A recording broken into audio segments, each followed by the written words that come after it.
The Emperor has been expecting you.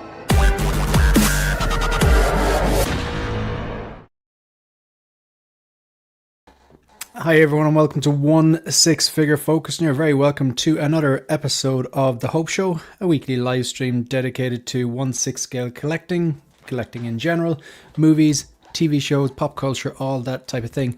Kind of got a show for you today, kind of pieced together some various different happenings in the entertainment, pop culture and collecting world. And we'll get straight into it. So we have David from Six Scale Shills. We have Bob from the Tiny Art Guy. Bob the Tiny Art Guy. Is he? Yeah. Yeah. We got Harrison, aka Viking Collectibles. We have Phil, Rogue One Photography, and we have Jim Collector, also known as Jim. How are you doing, gentlemen? Good, thank you. Well, good. I think we should confirm that Bob himself isn't tiny, just the art that he does. Yeah. Bob's like 6 foot something, I think. Yeah. Am I right? Yeah, 6'1", I like to claim. 6'1". But when I had to cut my hair off, I'm about 6.5. Well, you got to take the hit there. You got to take the hit there. Yeah. I gotcha. Yeah. All right. So basically, not so Tiny Art Guy. It's just the you draw little tiny details basically. Got tiny hands. Okay. I see. Helps with certain things. Moving swiftly onwards. I'm really just going to throw this one out there, folks. I don't know if anyone will care about this, but yeah, it's that time of the year. Do you have thoughts? These are the 10 Best Picture nominees 2026 for the Oscars. So just in case you're listening, we've got Begonia, F1, Frankenstein, Hamnet, Marty Supreme, One Battle After Another, Secret Agent, Sentimental Values, Sinners, and Train Dreams.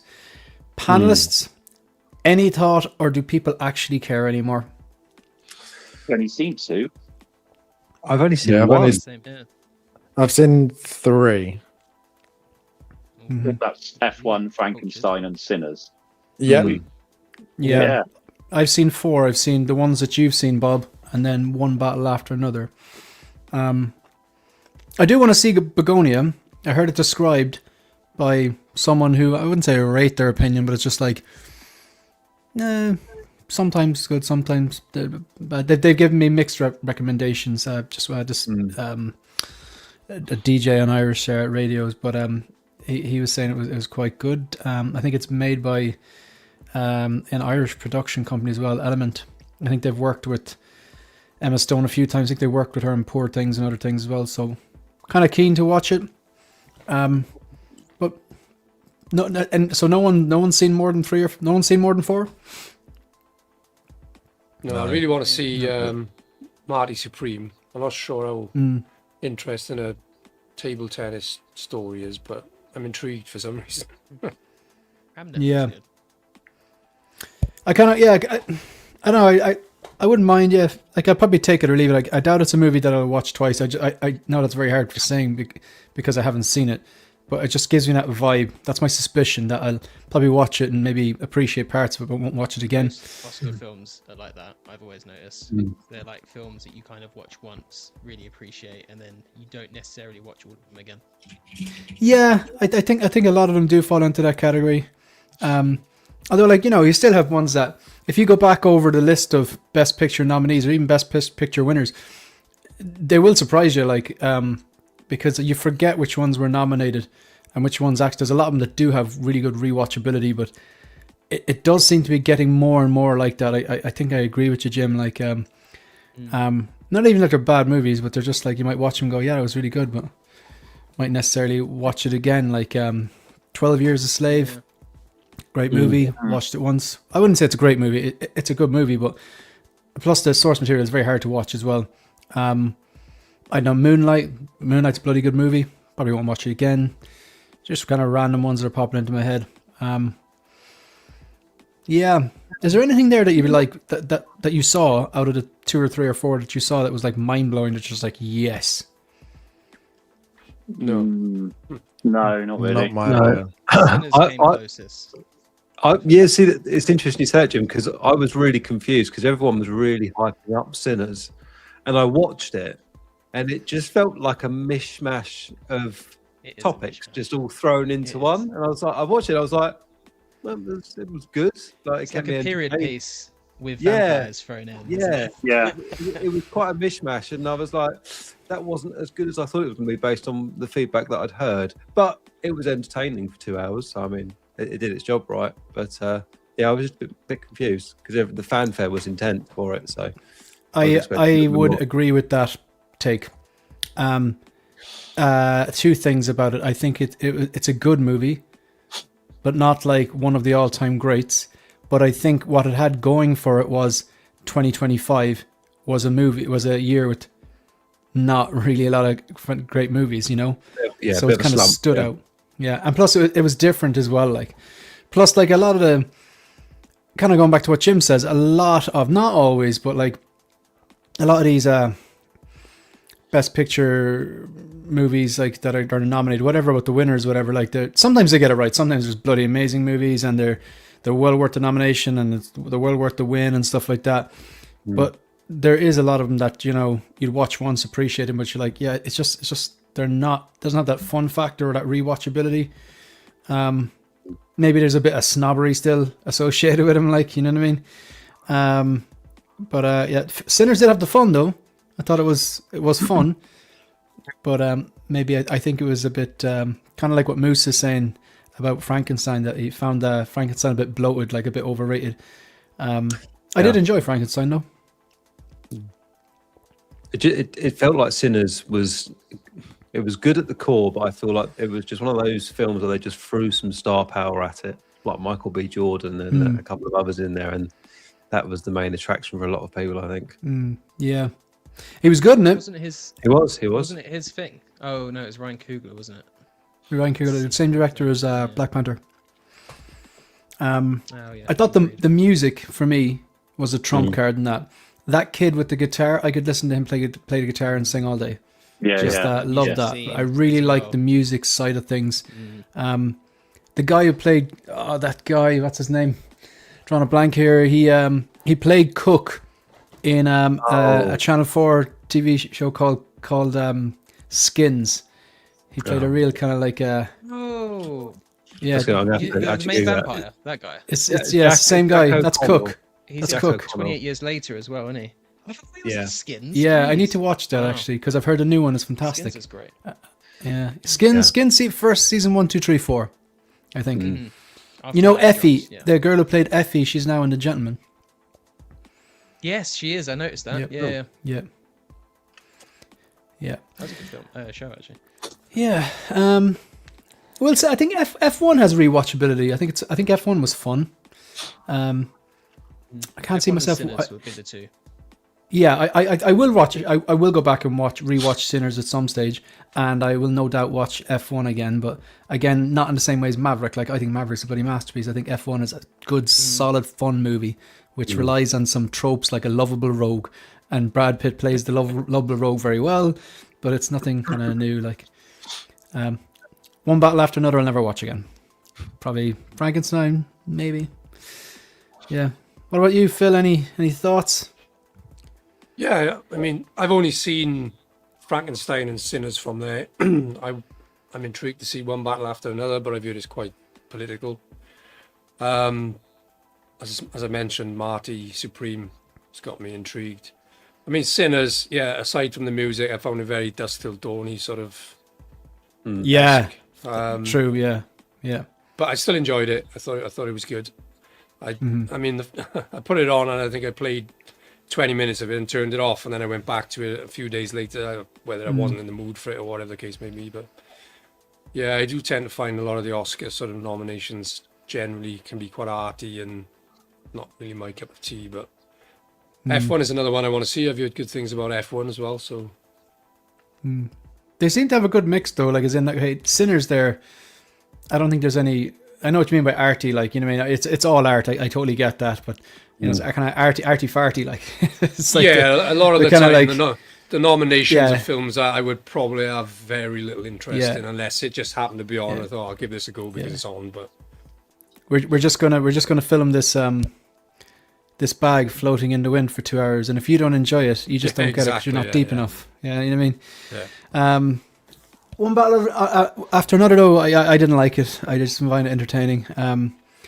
And there's no one to root for really. Well, Benicio del Toro's character, I liked him in it. He was just a cool customer. I just really liked him in it. But Marco166 made a point about one battle and another. You have the extreme left characters who are basically terrorists. Like, you know, they're saying they're rebels, but they are terrorists. And like, I think you're kind of supposed to try and empathize with them, or is trying to. But then again, you have the extreme right, are these cult white guys who are sinister. So what the movie does, one thing I will give its credit for, it makes you hate the extremes of both equally, which is kind of like, you know, the extremes in a lot of things are not necessarily good, but yeah, look, it wasn't for me, but yeah. Any other thoughts before we move on to something else? All right. No, good. Just before we move on, is there any movie that you haven't seen on this list that you're like, I really want to see that? Mine would be, I wouldn't say I really want to see it, but mine is Begonia and probably Marty Supreme. But any yourselves? I think from the poster, I'd go for Begonia. That would appeal to me, just from the ad, just from the seeing that image. Yeah, it's striking. Yeah, it's very sort of reminds me of Clockwork Orange. Yeah, vibes, but I'm sure it's got nothing to do good with family movie, like yeah. Yeah. What about anyone else? Probably just Frankenstein for me. I think that's the only thing on the list there that's a bit of me. It's a good watch, and if you want, you kind of like save until Halloween if you know you want to kind of have it in theme or whatever like that. I know sometimes I save scary movies until because I like to watch some new movies as opposed to just all the classics. But anyone else? Marty Supreme is probably the only one I've heard a lot of good things about, so I'd probably give that one a go. Good stuff. All right. We're going to throw you straight into this, folks. No mercy today. No mercy whatsoever. Ooh. Yeah, I've tried to keep this, I've kind of tried to keep this on brand for the last few weeks, so yeah, people are going to hate me for these ones, but yeah, so you can only own one. Now, we're not talking about the movie or the character, we're just talking about the 6-scale representation. So the Big Chap 2.0 or the Jungle Hunter Predator 2.0, one has to go. David? I'm going to snap.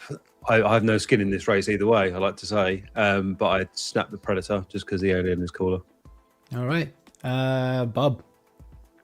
I would snap the Big Chap 2.0 here because I'm very excited about the Predator figure, and I've been tormenting myself for about a week about the Romulus alien, watching it go up by £15 a day as I am, but that one looks a better proposition to me, so I'd snap the alien on this one.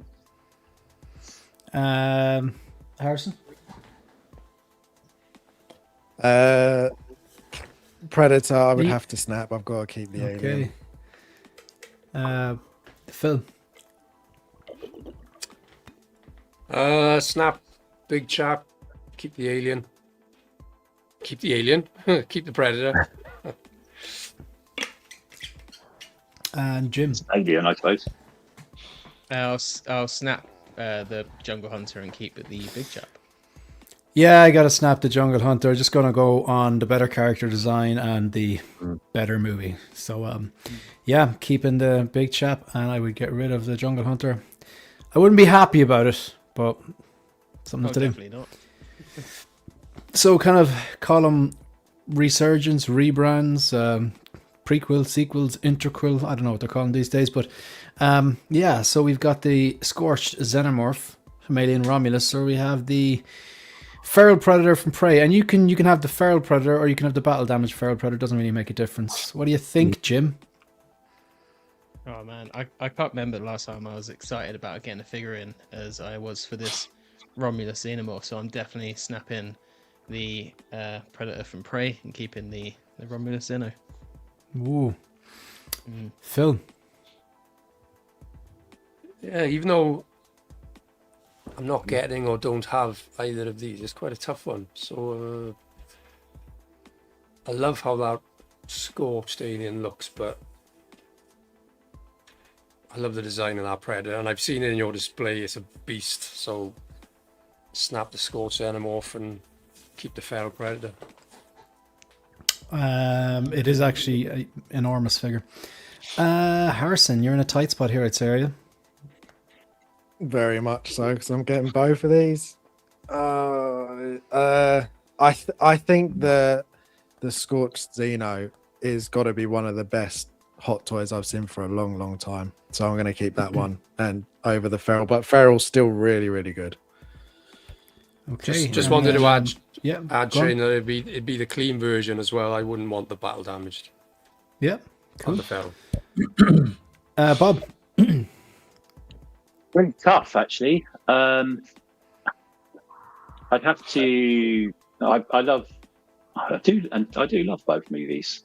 I would have to keep the Alien just because figure-wise, it's just sort of blown me away looking at the reviews. Might be a case of the fact that it's the latest one. Very, very close to me, but I'll snap the feral Predator here. Okay. And David.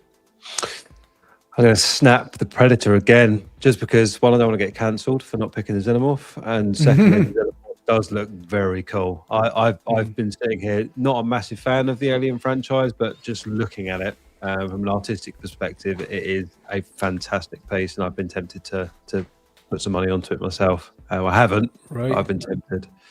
That's And have you seen both these movies? I have. Yes, I've seen both. Is there any, like, just wondering, like, which movie do you think is better? I think for my taste, definitely Alien, definitely Romulus. Okay. Myself, then, I am going to snap the Scorched Xenomorph because just on the strength of the movie, I think praise a better movie than Romulus. I didn't hate Romulus, but I just felt it was fine. I think it was like if AI made an Alien movie, took the lore, mishmashed it around, and you get a very fine.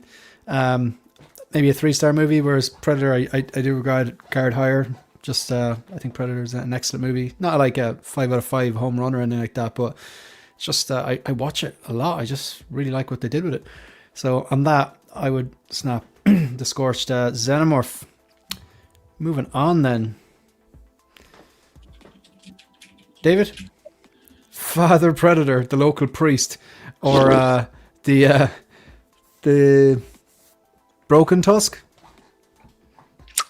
God, I know nothing about either of these. Just looking at them, the Broken Tusk is, I want to say, from an older film, right? It's really know no, much it's not about from Alien. it's from a comic book. Its origins lie in a comic book, I believe. I'm going to go Broken Tusk. I don't know why I've taken issue with the popularity of Badlands. I don't know why. It just seems to have excelled, and I'm just like one of those quirky people that's just like, yeah, I'm going to give that a miss. So I'm going to go. Yeah, I'm in that boat as well. I'm not a fan. Wasn't a fan of the movie. Very, very. It's we're completely divided here in the panel. We got people who love it, people who just thought it was fine, and then people just not. So would you keep the Broken Tusk and get rid of Yautja? Yes. Yeah, Yes. okay. Bob. I've not seen the movie yet on the left, and I haven't seen the source material of the character on the right, but just going on figures, I would get rid of Father Predator. Is that his name? Yeah. That's literally what they've called him instead of his actual name. Yeah. I just don't like the design of this one. I love the Predator mouth design and that, but I just don't love it. And the one on the right just would look cooler to me, just for that iconic mask. Yeah. It's kind of golden as well, isn't it? Yeah. I think Harrison might be in a tight spot for this as well, though. Harrison? I'm always in a tight spot when it comes to Alien and Predator. Yeah. I would keep the Father. I am going to get that figure, so I'm not getting the Broken Tusk. So You need to budget I'll for get the that brother as well. Surely that's coming too. If he had more screen time, you'd imagine. he is 100. If they've done the other one, they've got to do his brother now. Yeah. All right, Phil. Yeah, I think I'd keep the father as well. I like the helmet design. He's a chunky figure as well, but I know more about him than the Broken Tusk guy, so yeah, keep the father. He absolutely dwarfs Deck as well. Like you'll see it now in the Yeah, comparisons. He's huge compared to him. I suppose it makes sense though, because Deck is the runt of the litter. That's the whole kind of crux that the story was. That's one thing I thought about the story was quite good. The motivation for Deck was really obvious, and the motivation for the father wanting to kill him was also really obvious. They set that up very well, I felt. But I just wasn't a fan of the overall. I wasn't a fan of the overall movie. So, like, the ship has sailed for me for Badlands. I didn't like it, so I have no interest in the figure on the left. I won't be getting the figure on the right either, but if I had to snap one, I'd snap the one on the left because I haven't read the source material for the one on the right, and there's some hope that I might actually like the source material. It might win me over if I read it. I also quite like the kind of golden touch on that, kind of almost like a take on the classic Jungle Hunter, but just which was normally kind of like that gunmetal's kind of more silver metallic look, but it's an interesting take with the gold on it. Jim.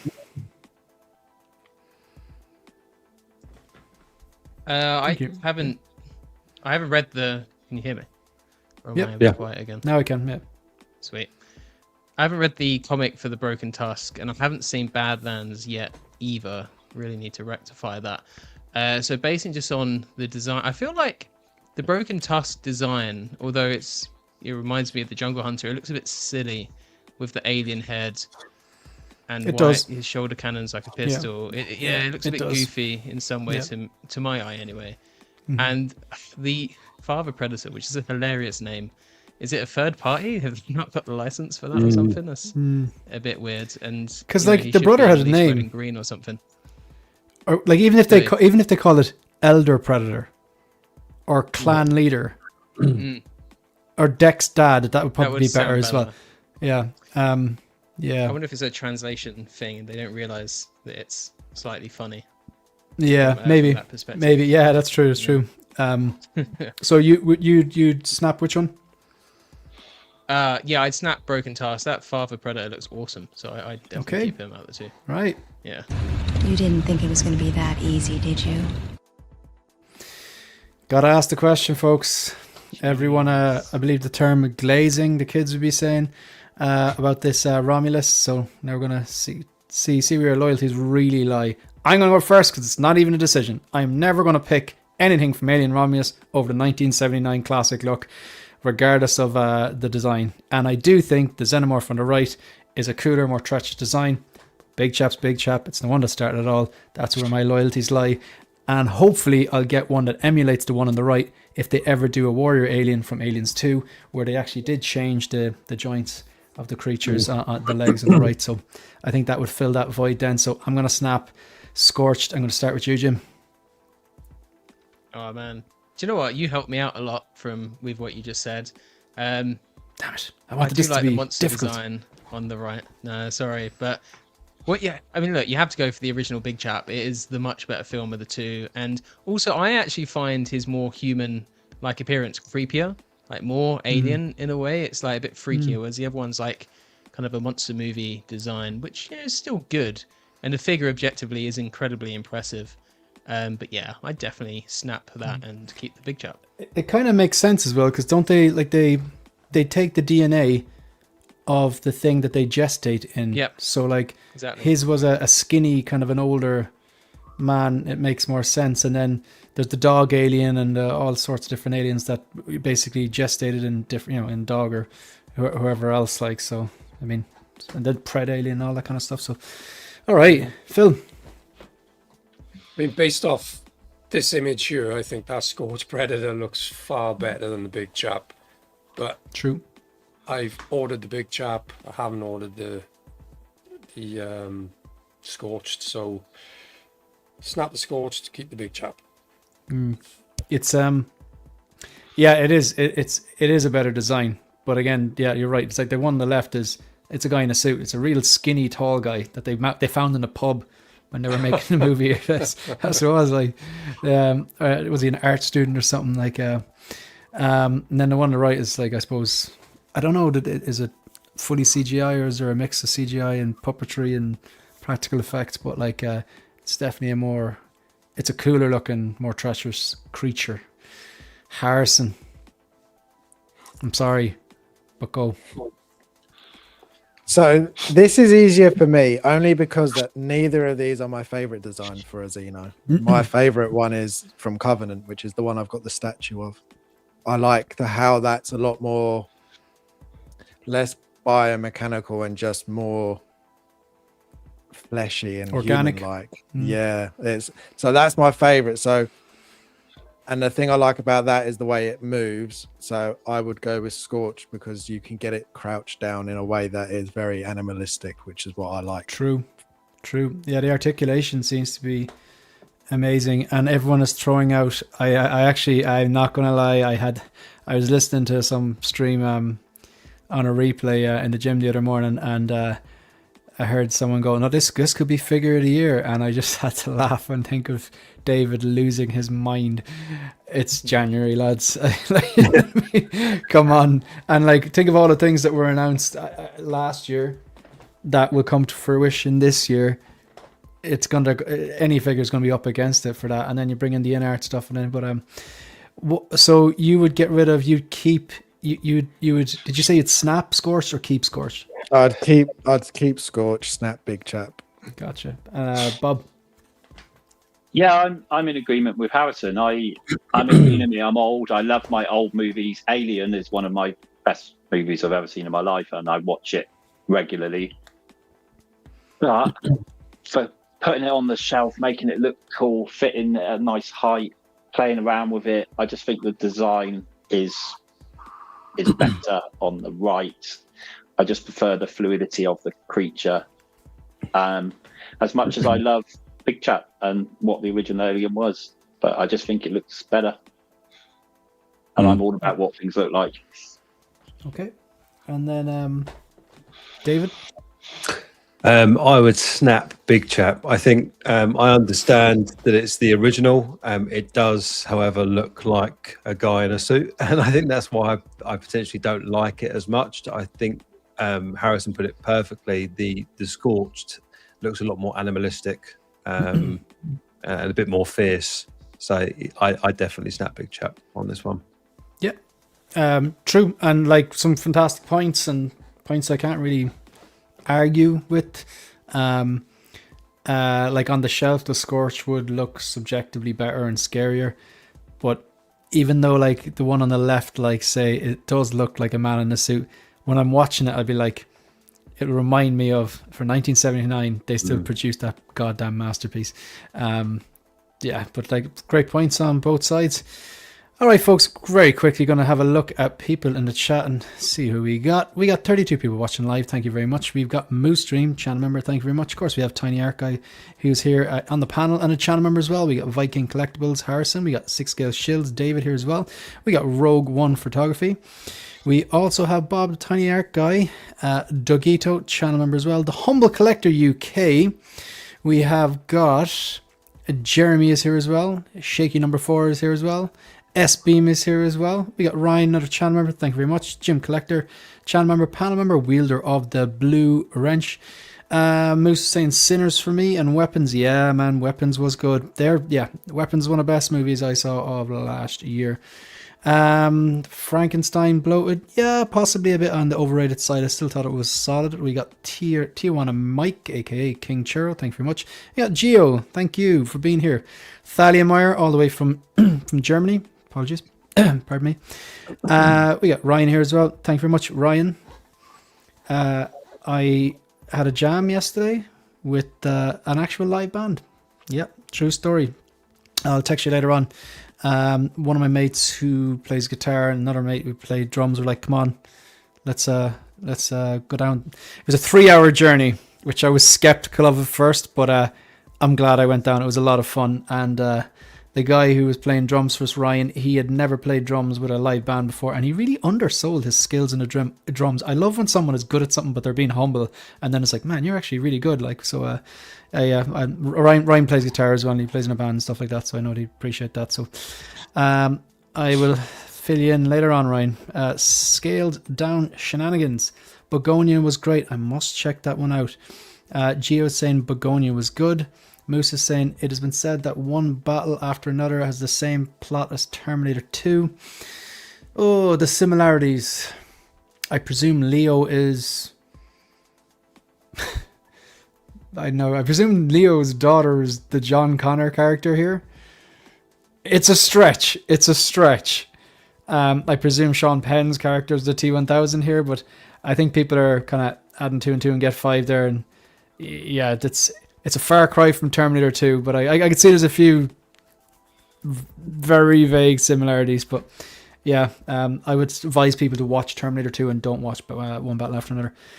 Neilerific, hello Shane and Co. Sorry for hopping on late. You do not have to apologize. Thanks for being here. Mandy Burton, thank you for being here as well. Who else do we have? I'm just scrolling through, making sure I don't miss anybody. Mitchell Lawrence. I'll keep the father. You need a religious Yautja. That's what it is, Mitchell. Give me Alien Warriors also. Absolutely, yeah. Give me the Alien Big Chap. It's an iconic... it's more iconic from the classic film. Yeah, I think Mitchell Lawrence, I could nearly predict Mitchell Lawrence's answers to all these snaps. I think I have his taste wired in there. Who else? Blue Tattoo. So we got S-Beam and Blue Tattoo. Thanks very much for being here. Trevor, the prodigal son, has returned. He is a channel member. He has panel member. He has been a panel member in the past, and he's obviously has the open invite. He's on our group there. Hey boys, hope to get back on the stream show, and we hope to have you back as well, Trevor. Thanks very much for listening. Definitely check out Begonia. Sorry, Trevor is saying I will do. Brian makes dioramas. Oh, thanks very much for being here. Hey everyone, catching you live and saying hello from Minneapolis, Minnesota. What's the weather like in Minnesota now? Is that a real cold place, or is it middle of the road? And just Keith Lee is here as well. Excellent. Okay, we're up to date, folks. All right, we'll throw a few options at you. Phil, do you want to choose the direction? Oh, I know everyone is buzzing for K-pop Demon Hunters, so we'll go with that, shall we? All right, okay. I know nothing about this. I've been told it's extremely catchy, the music in it, and I've been told if you watch it, the songs will be in your head forever. I'm curious. I have to say, my interest is piqued. I don't think it's for me, and I know I'm not the target audience, but yeah. So look, we'll play this trailer thing that they have. All right, let's have a look at this. So a few weeks ago, catch me if I'm wrong now, or correct me if I'm wrong. A few weeks ago, they kind of put up like a little teaser thing saying that they're going to be making figures from the Netflix TV show K-pop Demon Hunters. Would that be right? I think it was originally the little chibi type things that they make, right? They made a post for something that alluded to that, and then it was 1/6, and then they started revealing them slower. Gotcha. Okay. And then now this morning they haven't like dropped like a prototype image for any figure or put up anything for pre-order as far as I know, but they just had this, so I'll just play this and we can see what it's all about.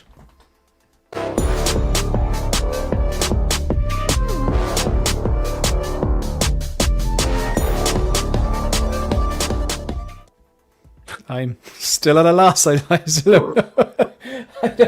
don't have a clue what this is about. Like, Oh dear. yeah, I don't think we were having this conversation with people. Actually, the two boys yesterday who like the two of them. One lives in Cork, which is the south of Ireland. I'm up around kind of north of Dublin, so it'd be kind of like the northeast.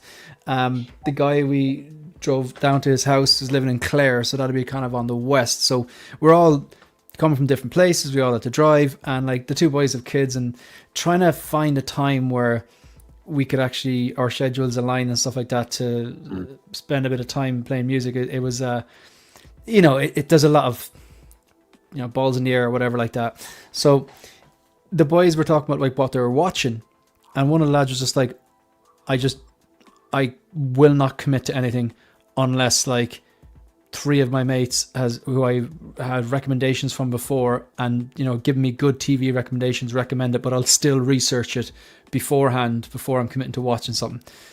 So based on that logic, time is the only currency, and I don't think I've got the time to invest in K-pop Demon Hunters, but it's supposed to be very good. Has anyone watched it? That's so Bob, Phil, and Harrison. Now, your kids love it, Harrison. Would I be right? No? Yes, very much so. Could you give us a synopsis of it, just so we have an idea of what it's about for the uninitiated? Yeah, it's a K-pop group that use music to unite the world to defend against demons. What is K-pop? It's the type of music. Korean pop. Is it? yeah. Oh, right. So K-pop is literally Korean pop music. Yeah, essentially. Okay. How many episodes, or is it a movie? It's a movie. Okay.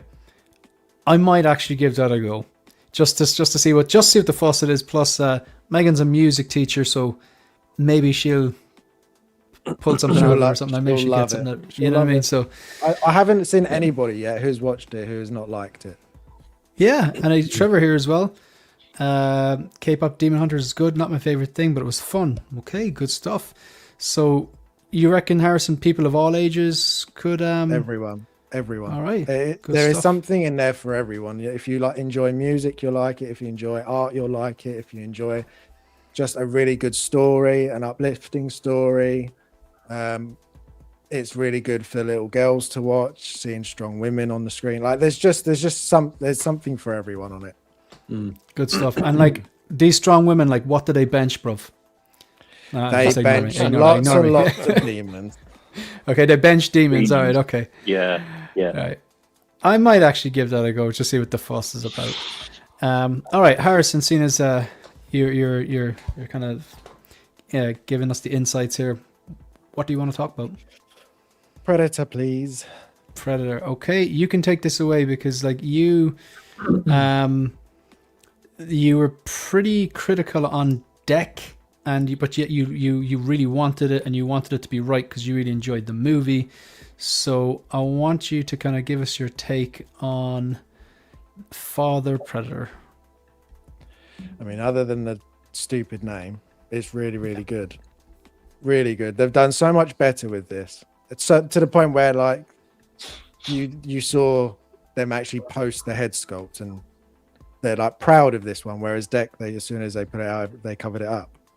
But I went straight to the mandibles. As soon as I saw the first image, let's have a look at those mandibles. Harrison's going to pick them up. Yeah, and even though these are still swap out mandibles, they're just done so much better. So much better. They look really, really good on this one, to the point that when on the close-ups of the face, you can barely notice it, especially the closed mandibles. True. You can't see them at all. So they've done really well with this. Really, really well. I mean, the only thing I would say they could do is just do a little bit of a better base, but that's just nitpicking, really. It's still a nice base. This hand, are they the same hands as the Feral Predator? I do think they could be. If they're not, they're very, very similar. I think the nails are a little bit sharper, though, right? I think ferals aren't as. Yeah, I get you. I don't remember I don't think the ferals are that sharp. But yeah, he's really cool looking. I love the white dreads. I love the biomask. I have a real thing with biomasks with bones. I seem to really like that style. The kind of organic. Yeah. I just want to quickly point out the What is seam this? on Deck. Yeah. What is this? Yeah, the exact same thing I was about to highlight there. Awful. That looks that's unforgivable. Yeah. All That of is it. unforgivable. The thing is, as well, I was pointing this out to Jim the other day. They've done it just totally different. They've done the Father Predator like the older Predators, where it's just the mandibles that come off, whereas Dex, the whole front of his face comes off, and it's just too much. There's just too many seams on that. I The don't size understand, difference there. The neck seam as well. Where's that come from? They've never done that before. No, I think it's purely because Dex hair's tied up. I think all the other Predators, their hair's all down. the dreads. They're all hanging down, so you don't really notice the seam. Whereas for him, you really, really notice it. So, but yeah, two styles really of wrist blades, regular and blood painted. So is the regular the one with just the silver one, and then the blood painted? They kind of have. It almost looks blue here. Yeah, I think it's more meant to go with Deck.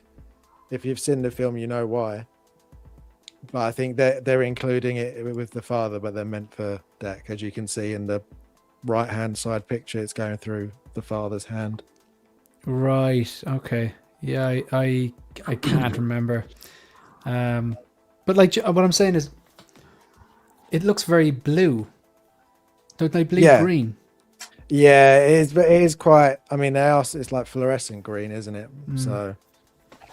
But what I'm saying is, can you remember in the movie when they, what was it, more of a bluey tint? I can't remember. No, I don't think it's very, very blue.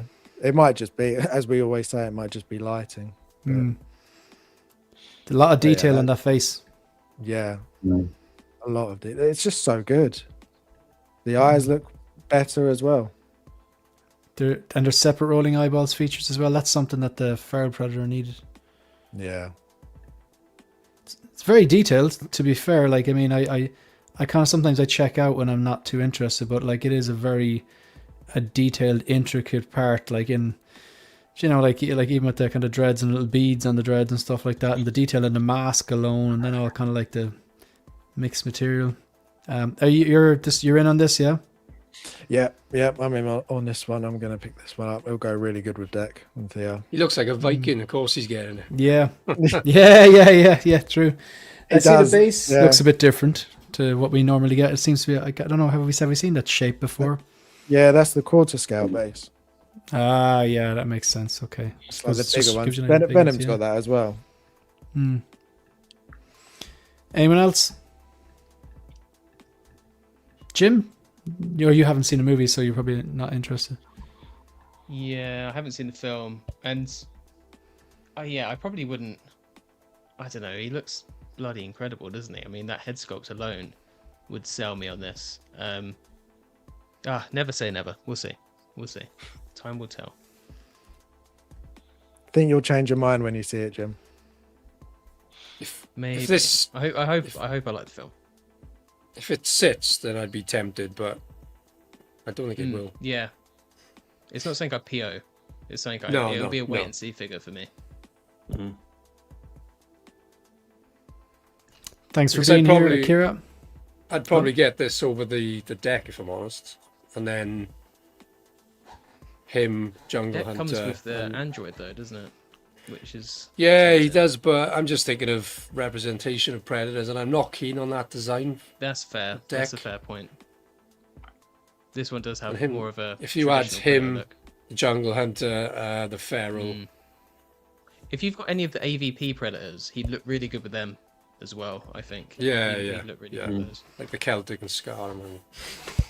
What are the odds that we just wake up some morning in the next few weeks or months and it's like an update page for the Jungle Hunter and they've adjusted the height? Like, I think that will happen. Do you think it will? Because I know that Dean Knight really did a detailed breakdown on the issues with the 2.0, and Connor Hot Toys Hotline knows that Jungle Hunter inside out, and I don't have the Jungle Hunter. I only have the Feral Predator from Prey, but like I need the Jungle Hunter because it is the best Predator movie in my eyes anyway.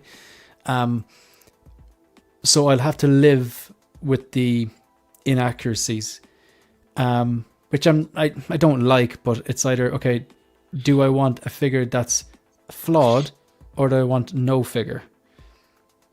I think I'll make my peace with some of the inaccuracies that I probably wouldn't have noticed. However, the height thing, that's that's going to be tough to ignore if they do a Dutch and they're the same size. You know what I mean? That's just like, because the Feral Predator towers over other figures. I presume this guy, we saw this guy, okay, he's towering over Deck. Deck's a bad example because Deck's a runt of a litter.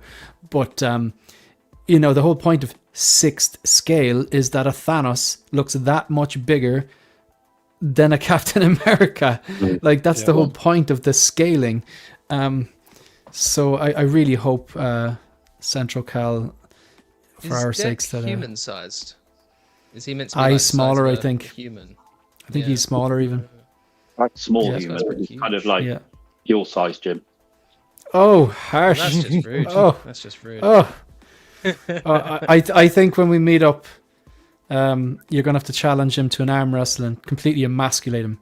That's what you're gonna have to do for that comment. I'm not challenging Jim to an arm wrestle. Yeah. Now with those tiny hands, you're not. Oh! I'll never draw again. I got your back, Jim. All right. Anyone have any closing thoughts on this? Or This is probably a bit crazy, but he'd look quite good next to Balin's skull and shin, wouldn't he? Got like the same. Yeah, actually, a similar armor. That's a good shout. Go to the same tailor. Yeah.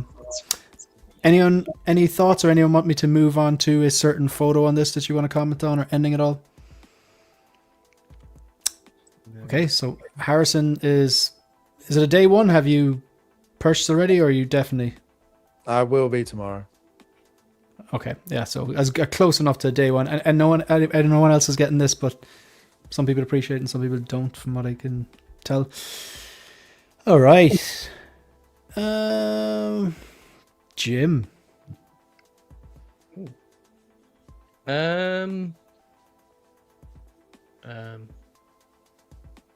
What's the bottom left?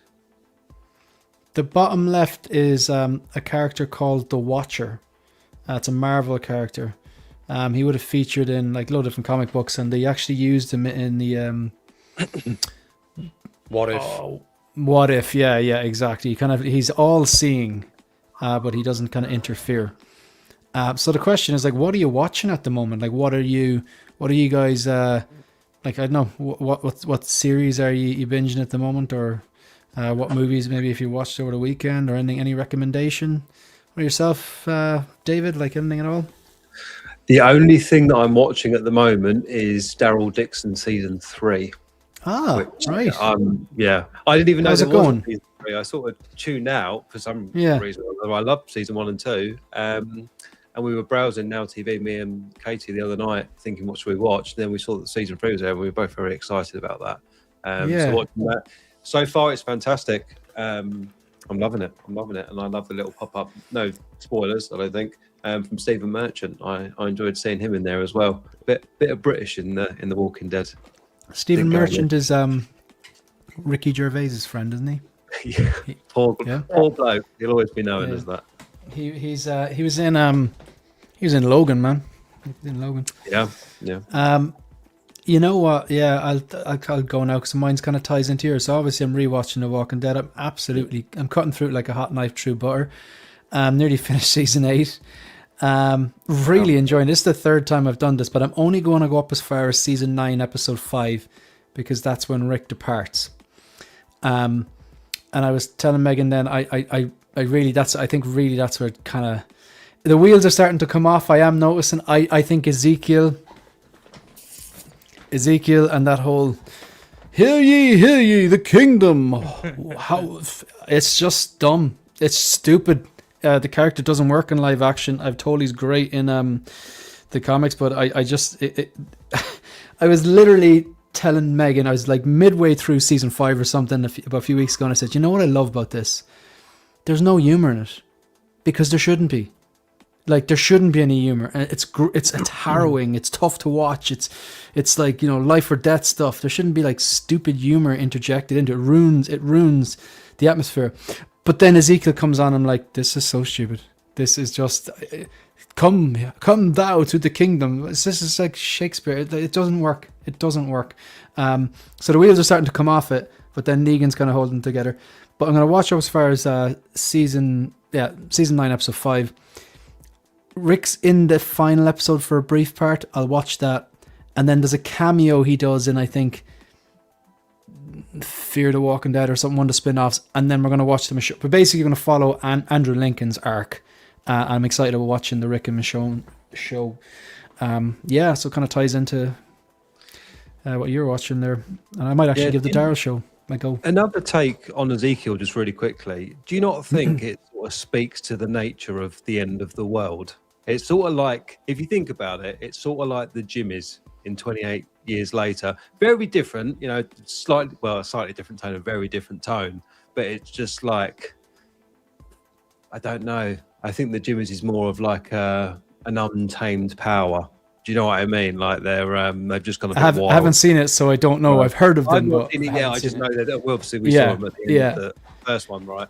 Yeah. But I think people would sort of lose the plot at the end of the world, wouldn't they? So, you know, I think that's sort of the aspect. Doesn't I just can't even with that. I get what you're saying. People are gonna like abandon hope, or people will latch onto things to mentally cope. But it really did take me out of the show, and I remember going, "This is where the wheels start coming off for me personally." But maybe that's just a me think thing. That's like the angle you know. they were going for. I think that's Yeah, because I'm interested to see him in the comic, the comics. I did it. I bit the bullet on them. Nice. So they're not in yet, so they're not part of my new this week or anything like that. But they'll be. It's going to take me a long time to read them. I don't want to just, I don't want to just go head first into them, just burrow through them. Because with a comic, you kind of have to.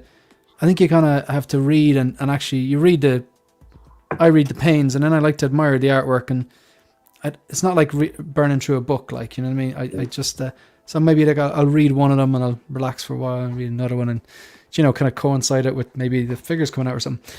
What about yourself, Bob? You were mentioning Mr. Mercedes. Are you still watching that? Or Mr. Mercedes we finished. That was really good. It took quite a turn, but I recommend that. 3 seasons. I think it's 10 episodes a season, 45 minutes each, with Brendan Gleeson. Is it? Big Irish. Is it Donal? Is the young fella or the old fella? No, the old fella. Brendan. Yeah. Really, really good. Really good characters. We've just started watching about 3 episodes into The Lowdown with Ethan Hawke on Disney. That's quite refreshing. Set in Tulsa. He's like some sort of. He's going after kind of like the KKK and stuff like that. So it's quite humorous. He's quite a character. So I recommend that. I've just been watching all the Alien films again. Done Romulus, AVP, Alien 3 last week.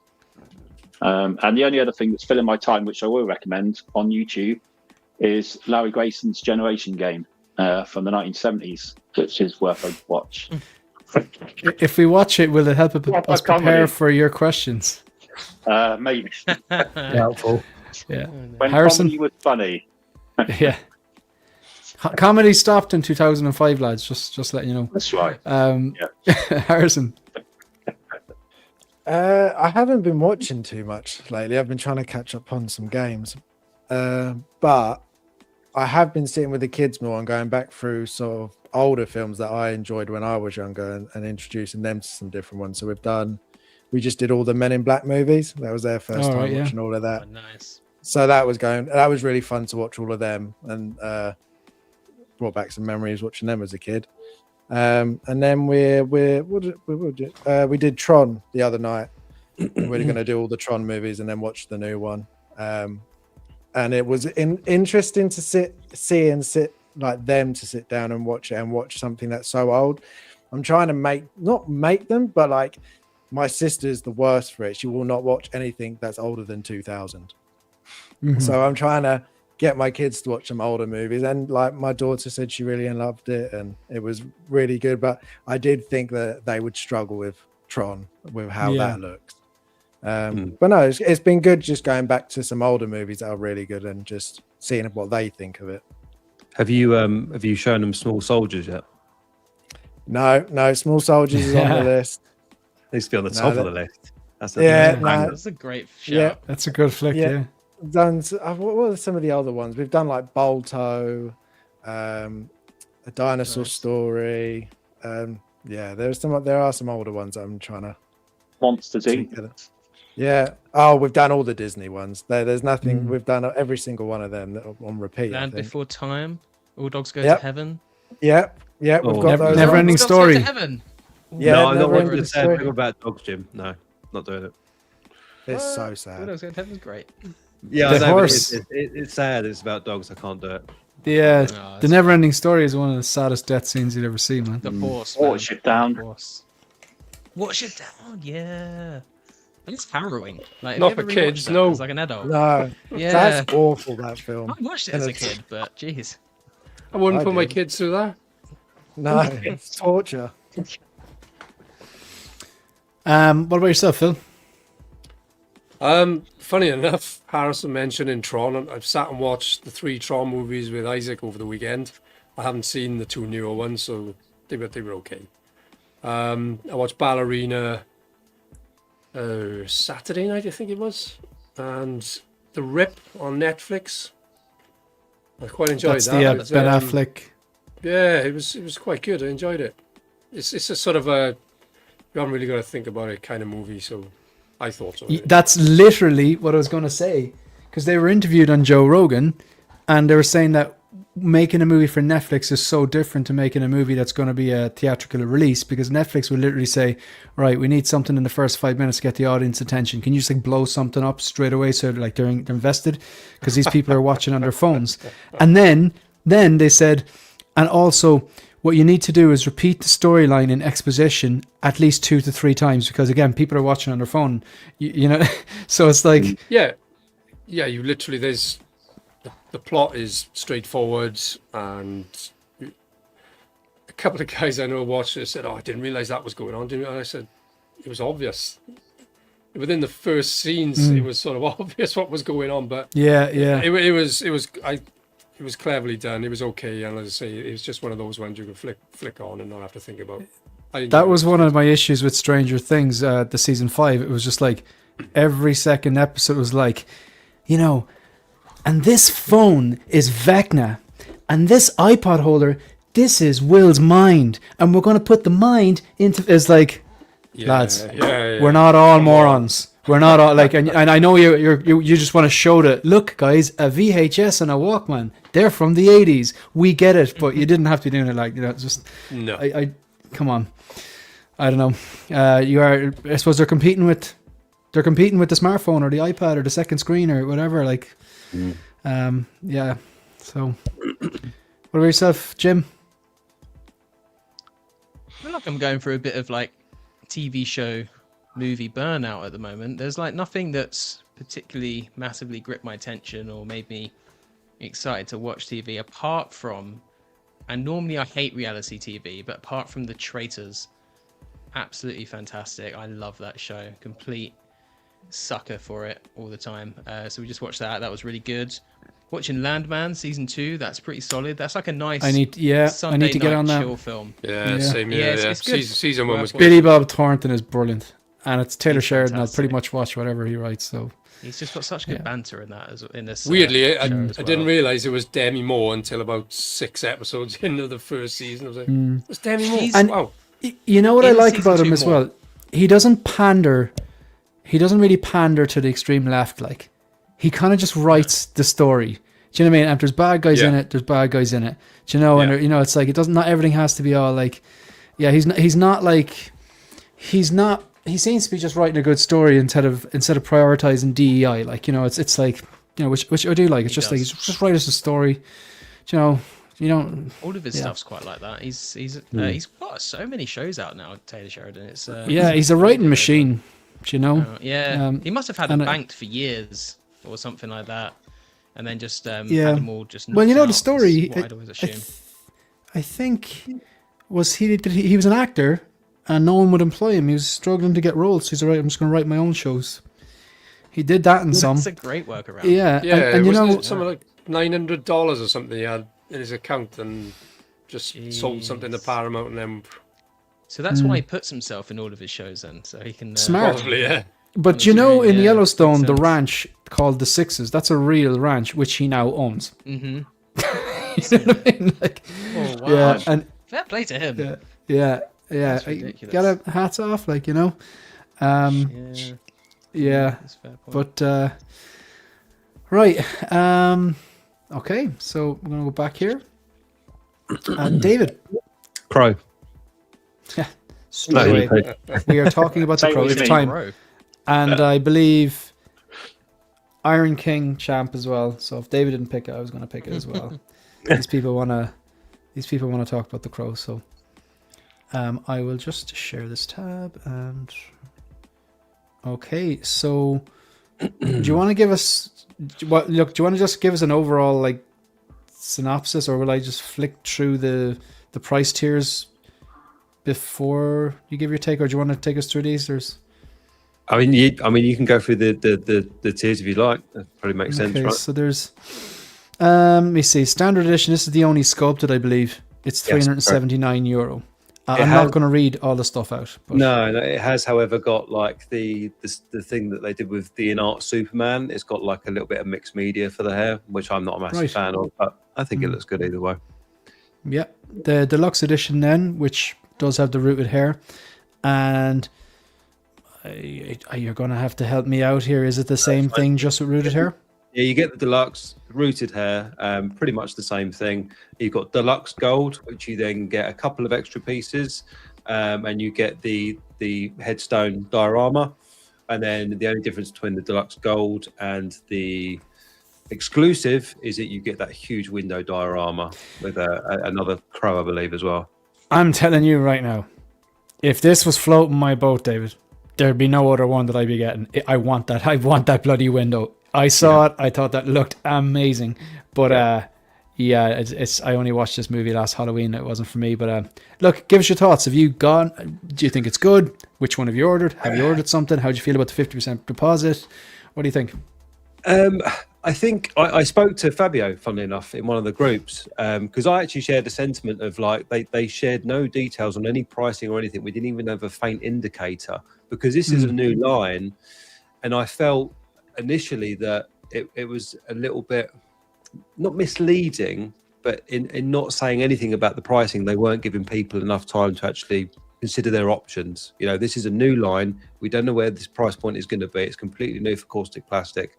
But with that and the 50% deposit, he sort of explained, you know, they're a smaller company. You know, we're talking smaller than INART here. And if people, I think they said they get 30% people cancel, you know, upon they start shipping, and that's going to take them out if they don't charge those 50% deposits.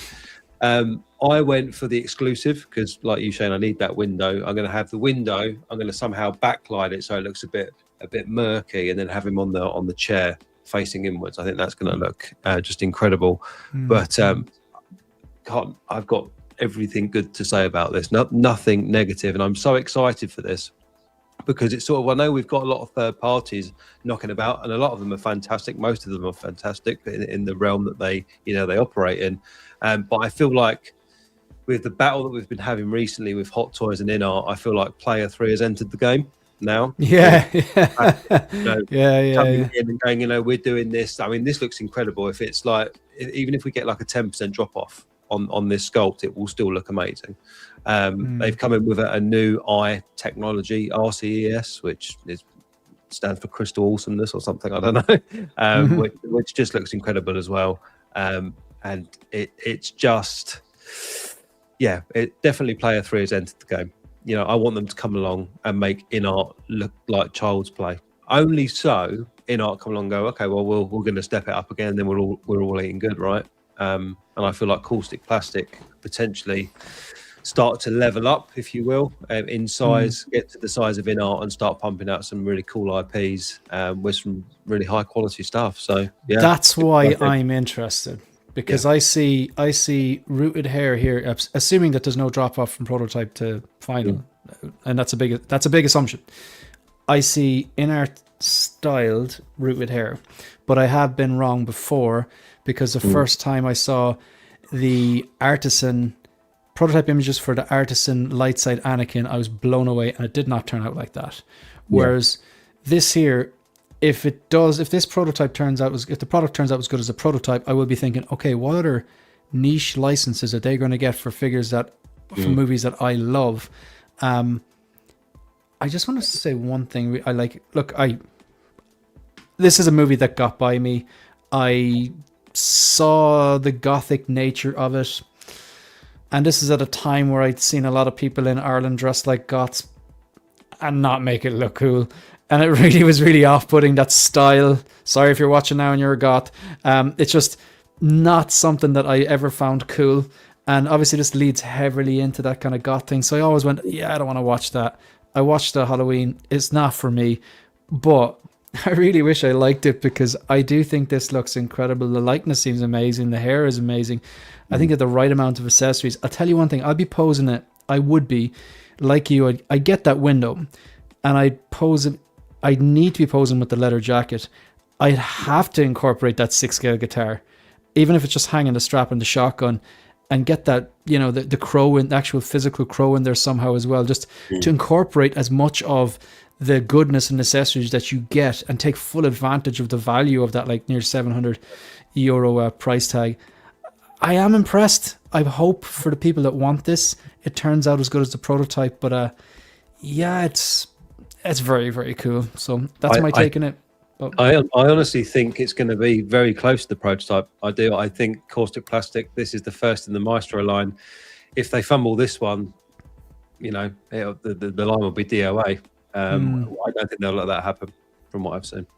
do you have any other thoughts on it, Dave, before I go someone else? No, I'll let someone else harp on about this. I'll leave the stage. So, David, you've got the top tier one locked. Yeah, Don't I order- paid in full to get the 10% off. Yeah, And who did you order from? Directly from Kaustic? directly from Kaustic. Yeah. Yeah, the 50% deposit thing, it doesn't really bother me. Now, people will be saying, yeah, well, Shane, it's not going to bother you. You haven't bought it. Well, I ordered the Terminator at the time where I thought there was only one figure. We're going to get to that. And I paid the full $426 because I was getting $4 off. You know what I mean? So it's like, it's like Discount with a tag, wasn't it?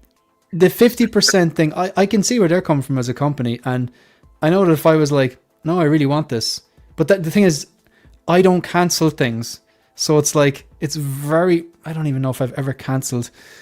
I know on Sideshow, I had on order the Mark 85. And then when I saw the battle damaged, I was like, that's a superior figure. I prefer battle damage. You can recreate that iconic scene. I messaged them and said, here, look, I have the Mark 85 on order, but now the Mark 85 battle damage is put up for pre-order, and I prefer that one, and it's a few dollars more expensive. Can I transfer my NRD? And I said, no, tell you what we'll do. We will cancel your order, we'll refund your NRD, and then you yourself can purchase it. I don't think they do that anymore. I did that for the Mark 85 clean to battle damage and for the Thanos to clean to battle damage. My point is that I typically don't, if I commit to buy something, I get it. Do you know what I mean? 99% of the time. So this here, if this was something that really floated my boat, I'd be like, okay, it's a big ask, I'm putting down 50%, but I would look at it as a positive. A, I'm going to get it anyway. B, when I get the invoice, it's only a 50% invoice. Do you get me? As opposed to like putting down a 10% and having to pay 90 and putting it on the long finger. Like, that's what I did for Daryl, paid in full, Terminator paid in full. So there's two things out of my list of pre-order, which is too long in my opinion anyway, that I have. Okay, I don't have to worry about that. The 112th 1989 Batwing as well, because it was a crowd kind of like a, yeah, but a back to build type of thing. Paid that for full. So it's nice having a few things that are paid in full. So that's the way I would look at this. I personally don't have an issue with it, but yeah, I think people are saying it's a lot or whatever like that. Anyone else?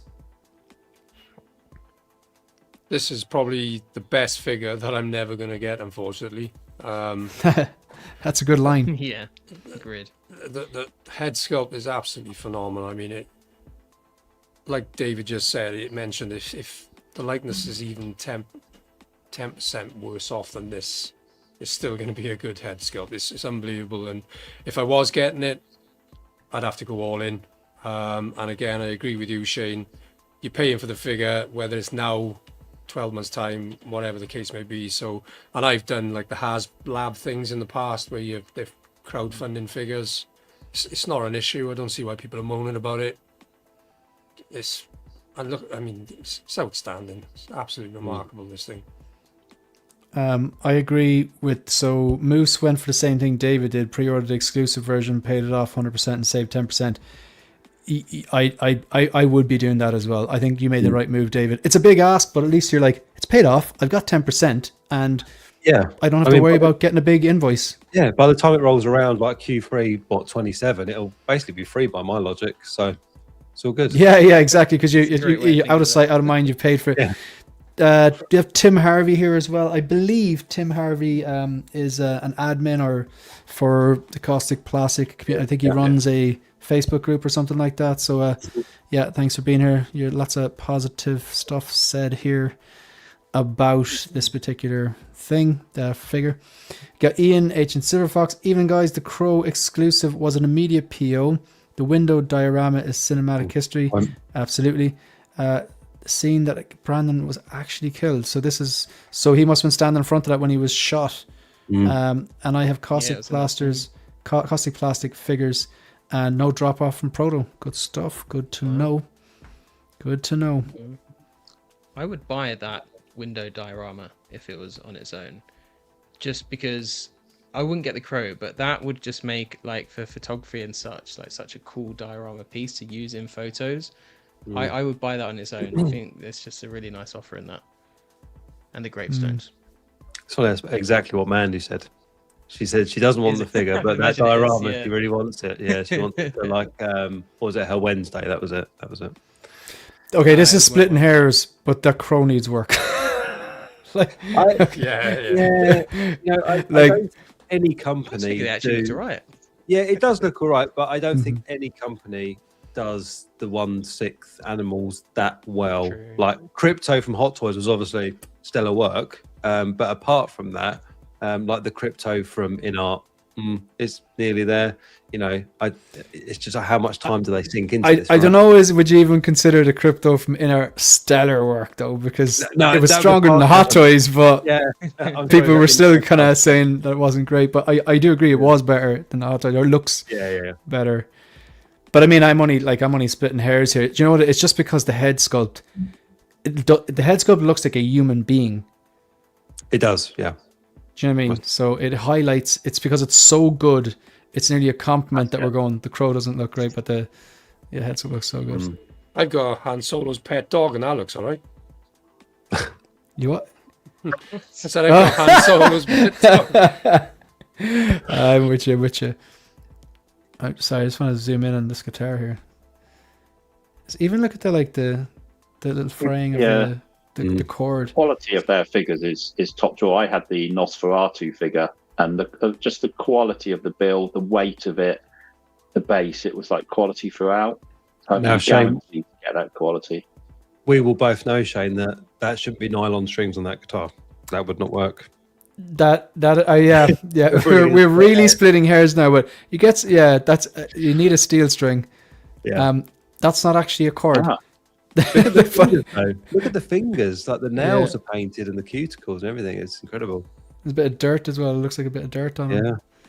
It's funny. The hand They looks should a have. bit funny, isn't it? It doesn't look like a manly hand, does it? It looks like your hands, to be honest, man. Actually, not. You started it with Jim. You're welcome This- for that. Why don't they add the? Maybe. I wonder, will they actually put metal strings on them? I know that's a real nitpick, but it would look better if they could put tiny ones on it. I bet you if they Do it don't, some yourself, customizer you can send off Yeah. and they'll do Yeah. it for you. Yeah, I reckon it'd be quite I difficult. want 6 guitars. Yeah. I mean, the Crow, I think looks better than anything that INART and Hot Toys are doing as far as those smaller creatures are concerned. I would agree. That I hand's quite liked Eagly, but yeah, he still was plastic. It was just it was kind of comical because I think this is how I'd have him displayed. I'd want to use that jacket. I'd want to go for the rooted. I'd want to have the guitar. I'd just sling it over the shoulder like that, and then I might put the shotgun in the left hand though, just to balance it out. Maybe. Well, actually, it looks Have you really cool noticed like that, how- to be honest. jackets like this only look good in movies. I always feel like when I see them in real life on people, they look 100%. They look like 100%. I'm totally. like, oh yeah. 100%. It's anything like that. Like I saw a guy not too long ago wearing like a Pharrell Williams hat, or what's the other guy called? Will I Am. It's like, dude, there's celebrities that can get away with it. You not so much. You've got to be famous, Yeah. haven't you? Famous. Yeah. Yeah. Yeah. Yeah, But like I'll say, full length coats that are not leather are nice. Like I've seen that you see a lot of Yeah, people around winter wearing ones that are just Yeah. material, but the leather ones are just like you just watched The Matrix, didn't you? Yeah, And- they're a bit or you know what I dated mean? now It's as like well, aren't they? yeah, Yeah. yeah. Yeah, I think Blue That looks Tattoo. so good. Yeah, Blue Tattoo brings up a really good point. I think I would have paid more money for an extra sculpt. You know, like the smirking. You know, when he's bowing in the film, like the smirking type sculpt. I would have quite enjoyed. They did get rid of the angry sculpt, didn't they? For costs Yeah. It's savings. good for companies to do that. I know third-party companies like Lim Toys did it with the Arthur Morgan. They've slowly released loads of different sculpts. I can see people getting in for that. Yeah, 100%. Yeah, he must have detuned that guitar down to drop A. So for those that don't know, basically really, really, really low metal bands would typically play in drops. Well, drop D or C probably, maybe lower, but drop A. Yeah, drop A. It's like Slipknot territory, I think, right? Yeah, I don't Just even think that's a speaking of foreign thing. Like, languages, I think most they do things in drop C. I think, but like drop A. Drop C. Right. Yeah, Just strings were just hanging on the ground, like. Does anyone else beside David picking this up, or Harrison? You're very quiet there. Any interest in The Crow, or is it just not for you? It's not for me, but it is very, very good. I would personally have him actually in the chair. I like the way he's sitting in the chair. I think that looks really, really good. I could see like have him on the chair in front of the window, guitar leaning up against the chair. You want to incorporate those accessories, don't you? Yeah. Whether, even if he's not holding them. Yeah, exactly. Where But is yeah, there it's really any? good. Is there any image of him sitting in the chair? Yeah, Yeah, there is somewhere. So I've just gone not with the coat through. on. I think I've gone through. All right, yeah, I got you now, the code. I think I went through all of these. And there's different images. Yeah, there's so different pictures for each. I'll go down to this and maybe just want to see what it looks like. Yeah, you don't get it with the standard, so I think it'll probably be here. All right. I love the look of that coat, man. Even when the hands in the pockets, it looks so natural. It's mind blowing. It's There absolutely he is. incredible, that figure. So Done well to keep the layers thin Oh, as yeah. well, haven't they? When he's got it on. yeah, That looks. and he kind of his physique looks like I remember, Yeah. like he's kind of lean. Is he? Yeah. I wonder if is he slouched in the chair, or is he sort of sat back? Because I wonder if the legs extend a bit like Wednesdays did to make him sit down better. Don't know. Doesn't seem to be there's no image of his legs. Well, not when he's in the chair anyway. I mean, this is Daryl Dixon level of sculpt, isn't it? It's Yeah. 10, 10 out of Very 10 good. easily. Yeah, rewatching The Walking Dead just definitely yeah, I'm glad I ordered those Walking Dead ones because it was kind of 50-50, but yeah, it was a good call. All right. Tim's saying that like some good stuff is coming out of they have a convention in Nuremberg. And that Yeah. will they make some announcements there, Tim? Tim's in the know. Let us know, Tim. Well, let us know. Well, he seems to be he's kind of saying that there's going to be some good stuff announced. So I'd be interested in no more yeah. licenses they have Yeah. or trying to acquire. Yeah. because like they could just pick up one that's just like, yeah, I do love that movie. Like, because this is like, there's obviously Marvel DC Star Wars, gotcha, and then there's the likes of Lord of the Rings. There's the kind of 80s and 90s Alien, Predator, Terminator, RoboCop, that kind of stuff, and then there's the kind of up and coming Netflix stuff. But there's still a load of movies out there that like you don't really see things. Like Blade Runner. Imagine they got Blade Runner. Are they doing the labyrinth figure that I see? Is Yeah, it Caustic they Plastic are, yeah. doing that? Yeah. That looks incredible, that one. Yeah. There's a lot of Calvin. Bowie fans out there as well. Calvin's gonna be so disappointed. Calvin, this movie got by me, and he only actually watched it in October around Halloween last year, and it wasn't for me, Calvin. Unfortunately, it didn't. I know you're a big Crow fan, and you've been watching it since you're a kid, but it just didn't land right for me. So, but I think the figure is amazing, and I'm kind of wished I liked the movie more because I think I'd be interested in this. So, and Ian is saying, yeah, he's making the David Bowie Labyrinth figure and the Conan they've got coming up as well. Tim Harvey saying they will show off stuff that they've been working on. I've seen it. It's incredibly good stuff. All right. Okay. So I just want to just go through some basics. This won't take a minute, so really, really quickly. Thank you if you're watching. We got 44 people watching live. We had over 50 at one stage. If you are watching now, please hit the like button, hit the subscribe button, bell notification icon. Consider becoming a channel member. It is greatly appreciated, but there's no obligation. We're at 5,538 subscribers. It's greatly appreciated. Also, if you could go over to 16Figure Focus on Instagram, I'm coming close to 2,250 subs or followers. Just need 3 more to get that 2,250. That's where I post all of the links to any shows I do or any unboxings, reviews, pre-order previews, shorts and reels, and sometimes figure photography. So yeah, go over there, hit us a follow, stay up to date. Shout out to the channel members where we have 2 tiers. One tier is Troopers, so shout out to the Troopers. Figurecraft, Keith Lee, Demo Dune, Collectors Universe, 16 Mike, Viking Collectibles, Positive Fandom, Yomo, Shiny Shiny, Ben Thomas Show, Dogito, Her Geeky Side, 16 Shooter, Figures and Fandom, Howard Potts, H and Silver Fox, Brian Wong, Jim Collector, Lance Knott's Nerd Corner, Mike L, and Ryan Smith. Shiny Shiny, you're the man. Also want to give a shout out to the Commanders because they have their YouTube handle displayed with all the content like this, like producers.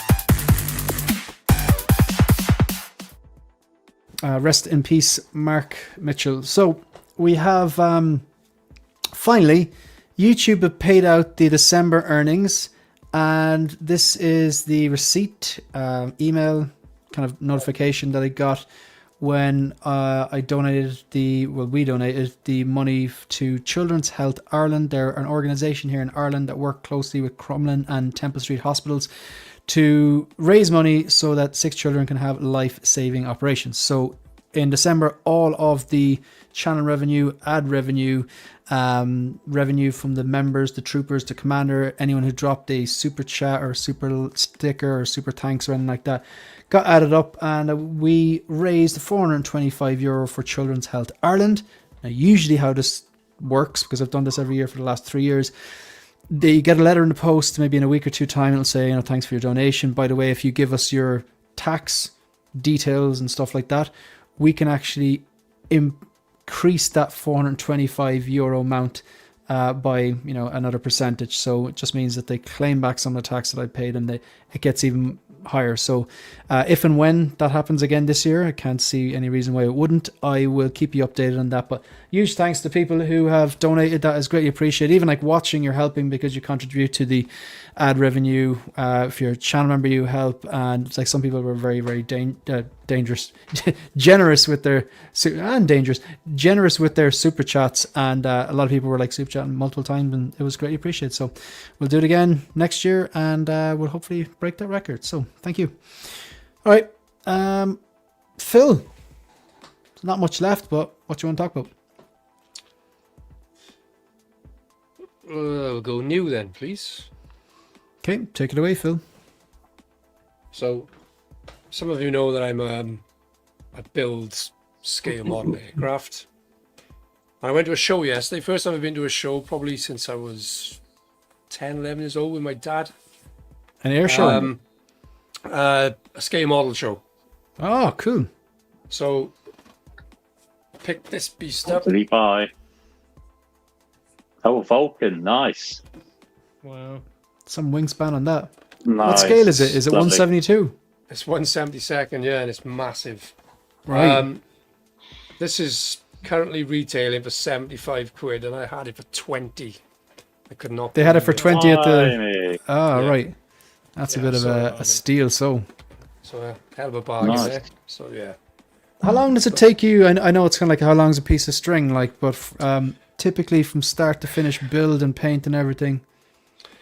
The smaller sort of 1/72nd, like fighter planes, like Spitfires, that sort of thing, I could probably do in a weekend, depending on paint schemes and everything else. But that's going to probably take at least a month, I would imagine.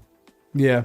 Because obviously you paint the cockpit, you build the cockpit, paint the cockpit, then you build the inside, paint the inside, and it's quite repetitive. Some of it's quite repetitive, but it can take a while, and just airbrushing that alone, once it's built, the schemes on there. That's going to take a while, and then you can And buy you have like a tiny little airbrush, yeah? yeah. So the airbrush is, I don't know, sort of How does that work? 6 inches. Do you put it into a tank and it draws the paint up and then sprays it out? Yeah, give me a sec. I'll grab off, you know. We'll just see all this green paint going along his lens, like, and he's gone. While he's getting that there, anyone else pick up anything? Yeah, He's back. He's back. He's back. Welcome to Arts and Crafts with Phil. Arts and crafts with Bob Phil. Ross moment. Yeah. So that's the airbrush. Oh, nice. Yeah. Yeah, that's what I had in mind. That's the compressor. So it's quite neat. Wow. Okay. Yeah, just plug it into a wall. You fill up a little pot like that. Okay. Oh, Screws is that on. open at the top, Phil? Is it? It's just a little pops off. Oh, I see. Yeah. Sure, that's a paint gun. I've seen similar things to this. Yeah, cars you're probably thinking of, Jimmy. Something larger scale. But yeah, I mean, you can imagine this is fine for the smaller fighter aircraft, but it's going to take some doing to do that. That Vulcan will. And does it spray it on pots of evenly, paint. like, or is there a bit of a skill? There must be a bit of skill to it, is there? Again, it depends on the schemes, because if you've got like the typical World War II RAF schemes where, or the RAF World War II schemes, you've got to sort of mask wavy lines onto the wings. So you put a mask on, you'll spray. Normally, I find it easier to use. Say, for example, the Spitfire green and grey. So I'll do the entire body grey, and then I'll mask and then do the green over the top. You know what I mean? Why would you why do you do the entire body grey? Is that just sort of paint stands out more, or? It's otherwise you're trying to sort of do the grey, do the green. Right. Whereas if you do it all grey and then you're only masking like up to spray base the colour. green on top. Ah, gotcha. Yeah. Yeah, like a base color, and then Yeah, gotcha. yeah, it's quite a complex paint design on that Vulcan as well, isn't there? It's like quite a unique. There's two On the options. One is the V bomber, which is you had the 3 V bombers, didn't you? And it's like a creamy white scheme. Yeah, But I remember seeing that in air shows as a kid, and it was always the camo version, which is the one. That's what I remember. Yeah, is that the one that went to the Falklands, possibly? So I'll be going with that. probably around the camo version. 80s, wasn't it? Yeah. Yeah. Awesome, Phil. So Cool. that's good. How much one of those compressors on a air? This was. airbrush. I mean, you. It's like anything. I mean, I can probably. You get what you pay for, type of thing. Yeah, you can spend yeah. sort of £500 on a really, really good airbrush and what have you. I think I paid. This was in a sale, so I had it for around 60. And so far, touch wood, it's been brilliant. Basically, what we're Detailing. asking is, did you go for the INART airbrush, or did you go for the Hot Toys one? That's what we're asking. Do you know? Neither, actually. I probably went third party, but no. Third party, custom. Anyone else pick up anything? Or sorry, were you done, Phil? Yeah. Cheers, guys. Sorry to bore you with. No, I find this No. interesting. I find it interesting. No, I do this. I've done the same for they're great fun. I did a Viking longboat once. He only does Viking things. Yeah. Yeah, There's a bit of a theme that- here, isn't there? and that was really good. That was really. There good were fun to there do. were some really good ones in this show yesterday, because people build anything from gaming Yeah. lines, movies. This guy had it was the Normandy battle sort of diorama, and it must have been 8 foot long, and the amount of figurines and tanks, and it must have taken him years to do. That's crazy. But there was like a giant Warhammer character thing there as well. It must have been like 3 foot. And again, the detail in it was phenomenal. Yeah, I used to do the little miniatures when I was younger. Yeah. Games I'd Workshop. say that's a patient game. Seeing like at least with the plane, like there's a surface you can aim for. Those miniatures are I don't tiny. know how they do it, because a lot of people use airbrush on that, and I just don't know how they do it. crazy. It's like a magnifying glass job. Put something on your eye, like to zoom in. And Yeah. stuff. Yeah, I've got one of them as well. Yeah. I've got a headband with a magnifying Yeah. glass on. All the gear. Is he like a professional lock picker, or is he like just a modeler? Yeah. Did you pick up anything, Harrison? Yeah, so I got the INART Chainsaw Man that came Wow. in. I cool. got the Freddy Krueger from Dan. I got that. Is next to Michael Myers now. And then I've got a couple in the post. I've got Savage coming. I've got Denji, the other INART one, to go with Chainsaw Man. And then the Romulus Xeno's coming as well. Well, Harrison's you're like going the to be new busy. Moose, isn't he? Yeah, exactly. Anyone else? I've not had anything in a while, but I've imminently got the 112 Wukong for INART coming in. And I've got Jihan arriving this week as well. Oh, good stuff. Oh, nice. Do you know the exciting. Wukong? Like with the one I saw like this unboxing today. Which one is that like? That's the Stone Monkey. Is it the Stone Monkey? I think it's called? Yeah. So I pre-ordered that today as well, funnily enough. all right. So because there was one with a game that was extremely hard to get, and then they did the one that everyone was voting for Figure of the Year last year, and then this is the Stone Monkey. This is a different one, yeah. Yeah, that's 112 Okay. as well. Okay. That's the 112th one. Anyone else? Looks like Zubaja's coming though as well. Did you see Will's unboxing?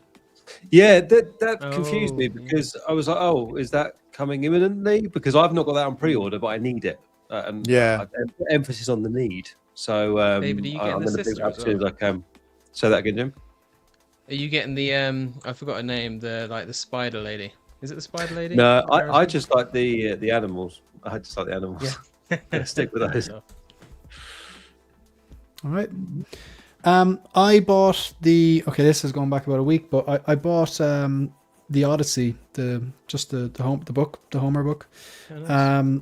The one that obviously the Nolan movie, The Odyssey, is based on.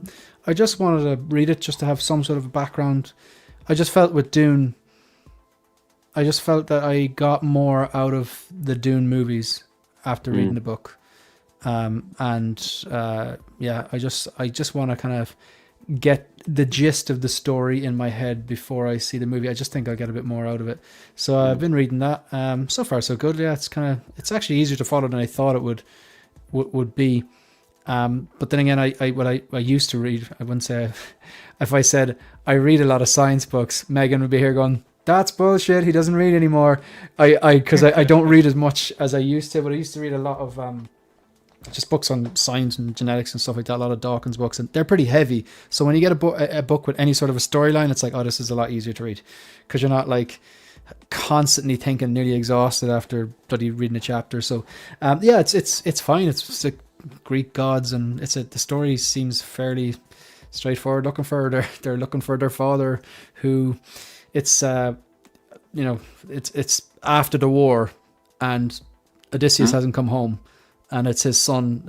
I can't pronounce it. Is it Telemachus or Telemachus or something like that?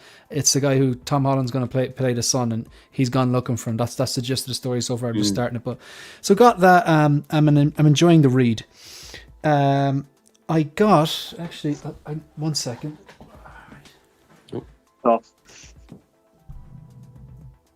All right, in the case. Dangerous game. Yeah. Yeah. Those magnets are way too strong sometimes. I must Yeah, add. they are. 100%. You feel you're going to pull the whole cabinet over. Yeah. Yeah, mine wobbles like mad. It's ridiculous. Does it? You really have to have, Door especially if you're not opening using technique. bases. You have to have your Mhm. those feet flat. Dial in your pose. I've rushed them before and got punished. So, but nothing broke, thankfully. I'll just show you. So, I got this custom made on eBay.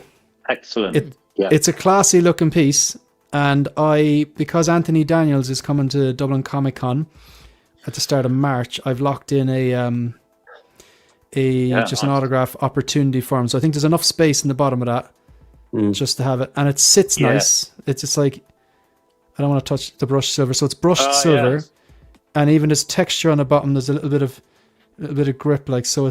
He does a really nice job. Now the only thing, it was the price of it was fairly cheap. I think it was, I can't remember the price. I think it was about maybe £15 or something like that. So, okay, it's for a piece of plastic and a design. It's expensive if you look at it like that. But the bloody postage was about £9, and then I got stung for customs, and I was like, Really? "Jeez, it's bloody Brexit." Like, you know, it's. So I think what I'd be better off doing is if like there was people, I was like, okay, I could potentially meet these people and get a few of them done. But then again, you're kind of relying on, like, a lot of people I want to see. They when are you, like, I'm not going to travel outside of the country for them realistically. Like, okay, let's say if you're going to Star Wars Celebration, this is a good idea. You're going to Star Wars Celebration and there's people from the original trilogy that are going to be there, and you're like, right, there's 2 or 3 of them. I'll buy a 3 of them and just eat the cost and just accept it. But yeah, it's going to look nice. I'm looking forward to getting it signed, and I'll have that in front of C-3PO, and obviously C-3PO is going to be posed next to R2-D2, because why would I separate them? So I got that in, and Cool. came home today. It was absolutely torrential, and if I missed the post, I'll get a little slip, and it will say, look, you weren't here, come collect it at the depot. Now, in fairness, the depot is like a 4-minute drive away. It's actually really convenient.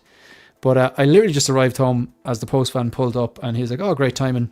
Hands me that, and the clean T800 from Terminator 2 and K2SO. So they lovely. Very nice. haven't been unboxed, obviously, and I have only recently unboxed the battle damaged DX46, so I have to review that this weekend before I do anything, before I even get to them. But yeah, pretty nice haul. So yeah, that's that. All right. Did you have to pay extra for the autograph for that, Shane, as well as? Yeah. meet and greet Oh or- my God! Please, if you plan on breathing inside these things, there's an oxygen tax. So, the one advantage is that typically how it works is it's a €15 entry, which isn't that much. Now, maybe I have that wrong as well, because that doesn't sound right to me either. And then you have to pay X amount if you want to get a photo taken, and then X amount if you want to get an autograph taken. So it's all very much it's a money vacuum. But with the 501st, I will basically arrange to troop on the day that I have my autograph planned for, and just get in. And you're not going to spend like the whole day in the kit, because it's physically demanding. Like, you might do like 2-3 hour stints or something like that. So I'll probably just, I'll get my, I basically wanted to pay for my ticket, assuming that the 501st, they usually get tickets to these events that they can give, because the organizers want people there from the 501st, you know what I mean, for photos and stuff like that. So I won't have to pay entry, and I'll just troop and then time when I'm in the kit around the time, so that I'll be out of kit by the time I go and meet him, so but yeah, it's not cheap. But how many of the original trilogy are still alive? I mean, That's true. I'm probably never going to meet Harrison Ford.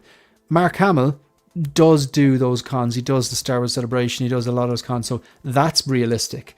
But Carrie Fisher's no longer with us. Rest in peace. Jeremy Bulloch, Boba Fett is gone. Peter Mayhew's gone. I think Kenny Baker passed away, didn't he? I think he did. So Dave that, Prowse, wasn't he? Dave Prowse, yeah, Sebastian Shaw, they're all gone, so I did meet Dave Prowse. Oh, He was right. a very nice chap. He was in a wheelchair at the time. It was almost like seeing Superman in a wheelchair. It's yeah, quite someone hard. who had a very physical on-screen it is. Carrie heard Fisher's that- another one, is she? Pardon? Yeah. Carrie Fisher's another one. Yeah. Right, so will we talk about the Terminators really quickly? So look, I'll just flick on to this. I have a little slide here. So finally, I'm not going to dwell too much on this, but yeah, look, I pre-ordered this when it was one figure. I knew it was expensive, but I was like, right, free worldwide shipping, $422 after my $4 off. It's expensive, but this is it for me. It's Terminator 1. It's an INART job. I know it'll be good. And then I got the news that, it's actually a 2-pack. So fantastic. I will say, look, obviously, you know what I'm going to say. The base, they need to go full on and just give us the bloody base. It's great that we're getting another figure, and I appreciate it, but it just makes sense. this base isn't particularly impressive. There's no like road markings on it or bullet hole shells, just a base, but just gives it the second base. I will say I wasn't impressed by what this figure looks like in Justin's video. And that's no shade against Justin. That's just like, this head sculpt doesn't scream INART quality to me. The rest of the figure is fine. I just think the head almost looks too wide or something. I think the likeness, I can see Arnie there, but not as much as I'm used to with an INART quality figure. With that being said, we've seen this happen time and time again. The prototype needs work, and then the final product is a W. So I have faith, and I'm hoping that the likeness is better in the real thing. And I do think they're going to eventually throw in the base. They do this under promise over deliver thing. They did it with the INART 4-pack. It wasn't supposed to come at one of those bases, and they did. But yeah, they're my thoughts on that, folks. All right. So is this you have to buy the 2 figures? That's it. There's not going to be a single.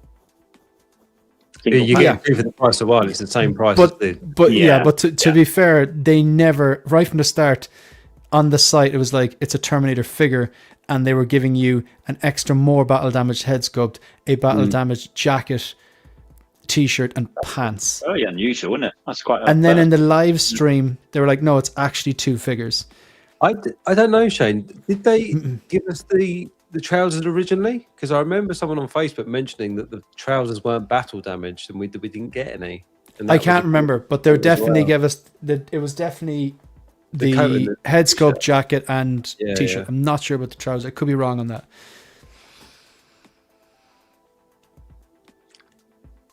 What do you think? I think it looks fantastic. You know, I agree with your point on the sculpts. I think they're going to refine those before release. One thing I will say about this that did make me chuckle. Obviously, we've seen a few sellers. People that are in 1/6 Kits group will know that he put out the feelers saying, "Look, should I increase the price of this because the shipping's baked in?" That caused a debate. I'm friendly with a few sellers, and one of them put the cost of this up by £15 to cover the extra shipping because it's now a double pack the size of the box and the weight is all increased. And he was getting complaints that it had increased by 15 quid. You're getting a whole new figure. You're getting a whole second figure, and you're worrying about 15 quid. I mean, honestly, come on now. The base, I agree with you, Shane. I've got no skin in that race because I don't use bases anyway. But I feel like if it's a double pack, people that do use bases, they probably should have 2 bases. And like you said, we need some road markings or something on that base because at the moment, I thought it was carpet. I didn't even know if it was a road sort of aesthetic. I think you said it though, David. To be fair, is it not? The only thing I'm thinking is it maybe the floor of the actual police shootout scene? Because wouldn't it make sense that he's in the police shootout outfit? It would make sense that it's the police department floor. Maybe they just had maybe it's screen accurate. I don't know, but like maybe it's just a really boring floor that they had. But and like I don't like I've definitely started using more bases recently. That DX46 light up base, it's too good not to use, especially when you have it lit up and the eye lit up. But yeah, it's just like I personally appreciate. I ordered this one as 1-pack, and I was like, it's expensive, but Terminator is it for me. But and I appreciate that they're throwing in the extra body, and now it's 2 figures. I'm like, well, that's a win-win for me. But I think they should go the extra mile and just go, just give us the extra piece of plastic, lads. Yeah, you know? 100%.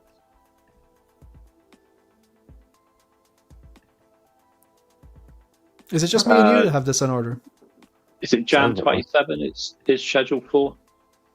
Yeah, 12 months. Yeah, 12 months. Yeah. Yeah. Well, they have been pretty quick with a lot of stuff recently. Like Thorin was super quick. So I guess we'll see. I think Snape was what, 8 months? 9 months, something like that? Yeah, Wukong was the same. Announced and released in the same year. So it'd be a nice that's what surprise, excites me. Yeah, if you can pump out that quality in that short amount of time, I'm on board. I do think though that all of the ones that they have, I think they were all low batches. I think that's why those ones are getting put out a lot quicker. I think this one will be a bit more popular, even with the Rocky release or announcement. This is Mitchell saying, yeah, it's a police 4, but they could have added some bullets. Yeah, or like a blood stain. It was a messy night. This one here, I got the waitlist opportunity for Battle Damage T800, but unsure if I should just pre-order the INART one. I can take this one, Shane. By both. There you go. Yeah, yeah. What he said. You're welcome. It's too hard. Not. It's like it really is difficult because. Yeah, that's where my head would be at. Like, if you're making decisions on that, then I'd say whichever one is your favorite movie. If they have a favorite from the two, because that Battle Damage T800 is phenomenal. And the diorama base is incredible. Terminator fans are eating good at the moment. Like everything Hot Toys has released. The T1000 maybe not so much, but everything has been a banger. Oh, on that, sorry, I haven't locked in the Topo upgrade set for that. Was it Topo? Yes, it was. Yeah, and I cannot find anything on 1/6 Kit site. It's so hard to find anything. I'm typing in Topo and nothing's coming up. So maybe I'm spelling. Yeah, I am logged in. Yeah. Or maybe it's just not there anymore. Or maybe I might have typed in Tapo or something like that. I don't know. I'll have a quick look. Out of interest, if there was a Sarah Connor release tomorrow, which one would you prefer? What do you mean? T1 or T2? Okay. Oh, Sarah Connor from either one. It's got to be T2. It's got to be the look for when she goes to kill, Miles Station. She's going to blow him away. It has to be that look. It has to be like there's no fate, but what the fate we make ourselves. That kind of, the military hat, the glasses, the tank top and stuff like that. It has to be like. Yeah. Otherwise, she's dressed as a waitress, like. But if INART did it, maybe. I've sent you the link in the private chat. So. There could be another thank you. 2-pack, couldn't it? I don't think they're going to do. I don't think any company, and if you want a Sarah Connor from Terminator 1, you're talking a custom, and realistically, like it's T2 would be the one there. Thanks, Dave. I got that. I'm just going to open that tab and I'll sort that out because what option are you going to go for, though, Shane? That's what I need to know. That's what I need to know, David. I'm a bit annoyed that they didn't just do like a base set and just supply you with everything you need to interchange. I would have loved that. This is my logic, right? If I'm investing more into a figure that I've already paid full price for, I've already paid retail. Obviously, like I don't have to pay shipping, and Line Rock did give me a nice price and stuff like that, but I still have to pay for a brand new figure. I noticed when I was doing my review that when I swapped out the regular cop clothes and I put on the biker look, the full-on biker look with the helmet, the glasses and everything, the shortcomings of the figures are less obvious. It looked really good. So my logic is because I would go for the police outfit look and use that to upgrade the traditional look for him and keep the head sculpt on him. But I would buy another head sculpt from just eBay, just and then put that with the body, the normal body that comes from it, and I have the biker look. I think maybe that'd be the move. I don't think I'm going to go for 2 of the Topo kits. No, that's fair. Yeah, I went for the police look as well. Because like you might be thinking, I haven't checked the comments, but maybe someone might go, yeah, but it comes with 2 head sculpts. It does, but if I'm going for the police look, I'm more than likely going to use the normal head sculpt on that, and it wouldn't really make sense to use I suppose you could still have the battle damage sculpt with all the other stuff, and just I don't think I'm going to buy 2. That's what I'm saying. I think I'm going to buy 1 and have the neutral normal look with the Topo kit, and then the police look with the Hot Toys stock one. And Shaky just made a good point that the T800i still doesn't have the light up function. Matt, I did like that it moves though. I did like that. Yeah, we sort of discussed this on the stream on Saturday. Like I've got stuff in my collection that has a light up function and is relevant to the character, like droid eyes and stuff like that. I have none of it lit up. Like I have none of it hardwired or anything. So I mean, even I complained that there was no light up eye, but realistically, am I ever gonna get a fusion reactors kit and light it up permanently? Probably not. And in the LED, If you do it once, David, you're in trouble. Yeah, Because I you will know, never I turn it know. off then. And then you'll be looking at all the other ones going, oh yeah, and if I order like 8 light up kits, I'll save on shipping from Fusion from Australia. And Yeah. then I could wire them up. And then it is satisfying when you click one button and you're like, light up base, light up eye, LED. It is. Yeah, I can imagine. I did Yeah. have a kit for my Mark 7 Iron Man before I sold it, and yeah, like you say, it's absolutely fantastic. But a lot of people don't do that, so a lot of my stuff sits unlit anyway. So I think for me, it's a non-issue, and like you say, it moves. And I think watch this space, right? Like Fusion Reactors is incredible. He's really clever in what he does. It wouldn't surprise me if it's a rolling eye. It can definitely be popped out of the sculpt, right? I wouldn't put it past him that he'll make a light up rollable eye for it. Yeah. I don't think we've seen the final product. I think they're going to throw in the base. I think they're going to improve the lightness. Yeah, sure. I would love if they give the light up eye, but I don't see it happening. They don't really do light up things very well. It's something that they need to improve on. Like, remember the Robert Pattinson Batman? He had the torch. It's like this little. Yeah. You really realistically you need to outsource that and get a light up kit for Fusion for that. And I think it's something they could work on, but they'd seem reluctant to. It's a specialist battery. It's for like fishing lures, which you can Fishing buy line, or something like that. Yeah. And they it's also use those with the diorama with the Joker 4-pack. they do. Yeah, I was about to say on the studio, don't they? Yeah. Yeah. And the light up part of the bottom of the studio is kind of pointless. You press this button, and the button's lovely. It's a stainless steel button. It looks very classy. You press it, and it's just like Joker lights up, and these tiny little lights that you can't see if they're on or not if you're looking for a certain angle. It's really weird. Yeah, but like they do a lot of other things much better. So it's so there's that, and I think we're getting towards the end now, folks. So what do we've left to discuss? I think that's it. Just face off, isn't it? Face off time. That's Okay. it. So, All right. Lord Bob, you're in the middle there. Well, So myself and Phil against 3 boys. How's that? it's Sounds going to good. be Sounds interesting. Yeah. Okay. Age versus beauty, is that? Oh, There you we stole go. my joke, Bob. Yeah, For God's there we sake. go. I'm just going to Great get minds, David. switch over to private chat there, folks, and I will get this music going. All right. Who wants to go first? We'll go first. And it matters. Oh, Right. Shane and Phil. In what year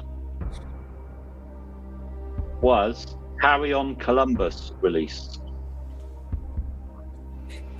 Surely that's the Right, where 70s. 73. Would it be pre-Star Wars?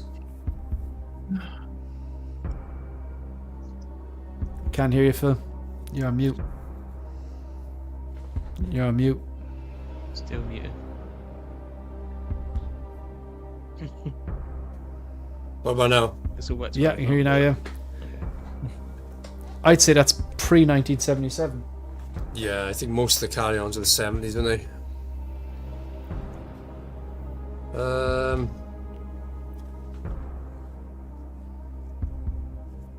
I have a notion, and I don't want to waste anyone's time, but like I don't know. I'm guessing Yeah. early mid 70s. I'm the same, yeah. I'd go 70s. Just hazarding a guess here, 73 maybe. Go 73. Go on. Final answer. Yeah, locking in. Yep. Okay. Carry On Columbus was released in 1992. Right. What? We're only off by 2 decades there. That was a weak point in our career. Right, chaps. David, Jim, Harrison. In what year was Carry On Sergeant released? 1993. yeah, I don't know what agree. that is. Because I've never watched any of the carry-ons. I've got a feeling it's probably before any of us were born. Me, Jim, and Harrison. I mean, I can see it being the 90s. 1975. I have no idea. I don't know, Your because guess that is one as good was as mine. the 90s, wasn't it? Their one. So I'm wondering if it's. I don't know how long they stand over. Should we go 90s? I feel like after what 90s. year was the last one? 92. Was it 93? 92. 92. Yeah. I could do 80s maybe. 88. Bob, did it come before or after their one? Did, yeah. Oh, okay, fine. Good to know. I don't know. Let's lock in an answer. 95. I'm sure. Yeah, I was going to say 95 95 as well. Let's do that. 95. there we go. You locking in? Yeah. Yeah, why Yeah. not? Okay. Carry On Sergeant was released in 1958. Close. Just a bit before us then. Obviously. Yeah. Why? My dad Shane. wasn't even born then. Come on. And Phil. Who directed the 1974 film Carry On Dick? These all I carry on. have no idea, man.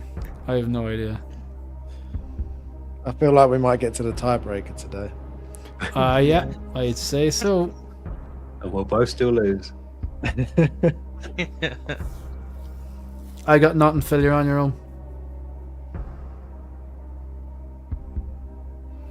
Michael Bay. I think it's Michael Bay. Yeah, final answer, Michael Bay. Locking in? Yeah, Michael Bay. Okay, the director of the 1974 film Carry On Dick was Gerald Bay. Thomas. Oh, I was on the tip of my tongue. Yeah, I had Yeah. a feeling about. Yeah. David He's, Harrison. friends, and he's Jim, friends with Michael Bay. Yeah. Who directed It's his dad. the 1969 film Carry On Camping? I've seen Carry On Camping. That's a good start, right? Oh wow, I have not. impressive. I haven't even heard of it. No. I've heard of Carry On, but I know my parents liked it. That's about it. Isn't that the one where with, they're like doing the 95 or something aerobics? like that. They're like doing the aerobics, and Barbara Windsor's blouse pops off. It's good. It's a good film. Classic. That's all he remembers. Yeah, I totally don't remember the That's director. probably like a generation of lads. All that they remember as well. Barbara Windsor. God rest her soul, David. She was in. She was in EastEnders, wasn't she? She was. Yes, yeah, it was. yeah. Yeah. I have not a clue. That was that Michael generation's Bublé. Nadia from American Pie. Michael Bublé. Yeah, Michael Bublé. Not a clue. We've got booblies on the mind. Yeah, yeah. There we go. Oh, is it- Lock it in, Bob. You're locking in? Yeah. Michael Bublé. Yeah, he was definitely born back then. Yeah. Let's go. Okay. The director of the 1969 film Carry On Camping was Michael Bublé. Gerald Thomas. Oh right. Okay. Probably should have guessed that because that was the answer for the last one. Yeah, as well, that's right? literally what Yeah, I was right, gonna yeah. say. Yeah. I was going to ask that. Come on, Jim. Ah, Right. Shane and Phil. Who played Hope Springs in the 1973 film Carry On Girls? Repeat that question, please. Who played Hope Springs in the 1973 film Barbara Carry On Windsor. Girls? I'm going Barbara Windsor on this one. It's the only person I can name that's definitely in some of those movies. It's not. Some of the guys played women, didn't they, in the Carry On films? I'll go with Barbara Windsor because I got nothing else. Yeah? Are you locking in? Okay. The actress who played Hope Springs was Barbara Windsor. There we go. We got one. We got one. Now, all we need is that the answer to their question is not Barbara Windsor, because that's what they're going to say. 100%. It's like Shane's Right. in my head. The young gun. In the 1972 film Carry On Abroad, who played Stuart Farquhar? Well, shit. That can't be Barbara Windsor. Who knows? It could be. Yeah. Phil did say that sometimes guys play the lasses, so maybe it's the other way around as well. Yeah. Damn it, Phil. I actually Sorry. think. No, I'm not going to say that. No, finish that thought. It's fine. No. Okay. I don't want to steal you of this glory. The only thing is, I can see his face. I can see his face, but I don't know his name. Can we get the answer on that then? Draw a picture of his face, and if it's anything similar, Does it look like this man? It's definitely that guy, yeah. 100%. Patrick Stewart. Yeah, I've got nothing better. Yeah. Like that. Okay, well, Oh, it's him. Yeah, that's it. so the nose, I know for a fact, is correct because it's the same guy that plays like Carry On Matron, isn't it? He plays the head of the hospital type role, I think. I don't know his name. I don't know It's his not one of name. the actors from MASH or something like that, is it? I could imagine one of them guys probably being in No, I don't think so. there. He's a very OSA character, isn't he? Yeah, I don't know. I've got nothing. I've literally got nothing. Michael Bay. That a boy. Yeah, Yeah, this is Not my near the mic, mate. situation. 100%. Yeah, 100% Hey, is Mike. a Michael Bay. You might pick yourself. The actor who played Stuart Farquhar was Kenneth Williams. That's the guy. Kenneth Williams, and he's the old matron. Yeah, Yeah. that's the one. Oh, He it's so played, he annoying. played Dr. Soper in don't Carry know On that, Nurse yeah. and Carry On That Doctor. was Yeah. quite a good portrait. That was because as soon as you put it Yeah, out, it was. I know the character. Yeah. But He is an artist. he is Yeah, well, Good yeah, stuff, folks. you can tell, can't you?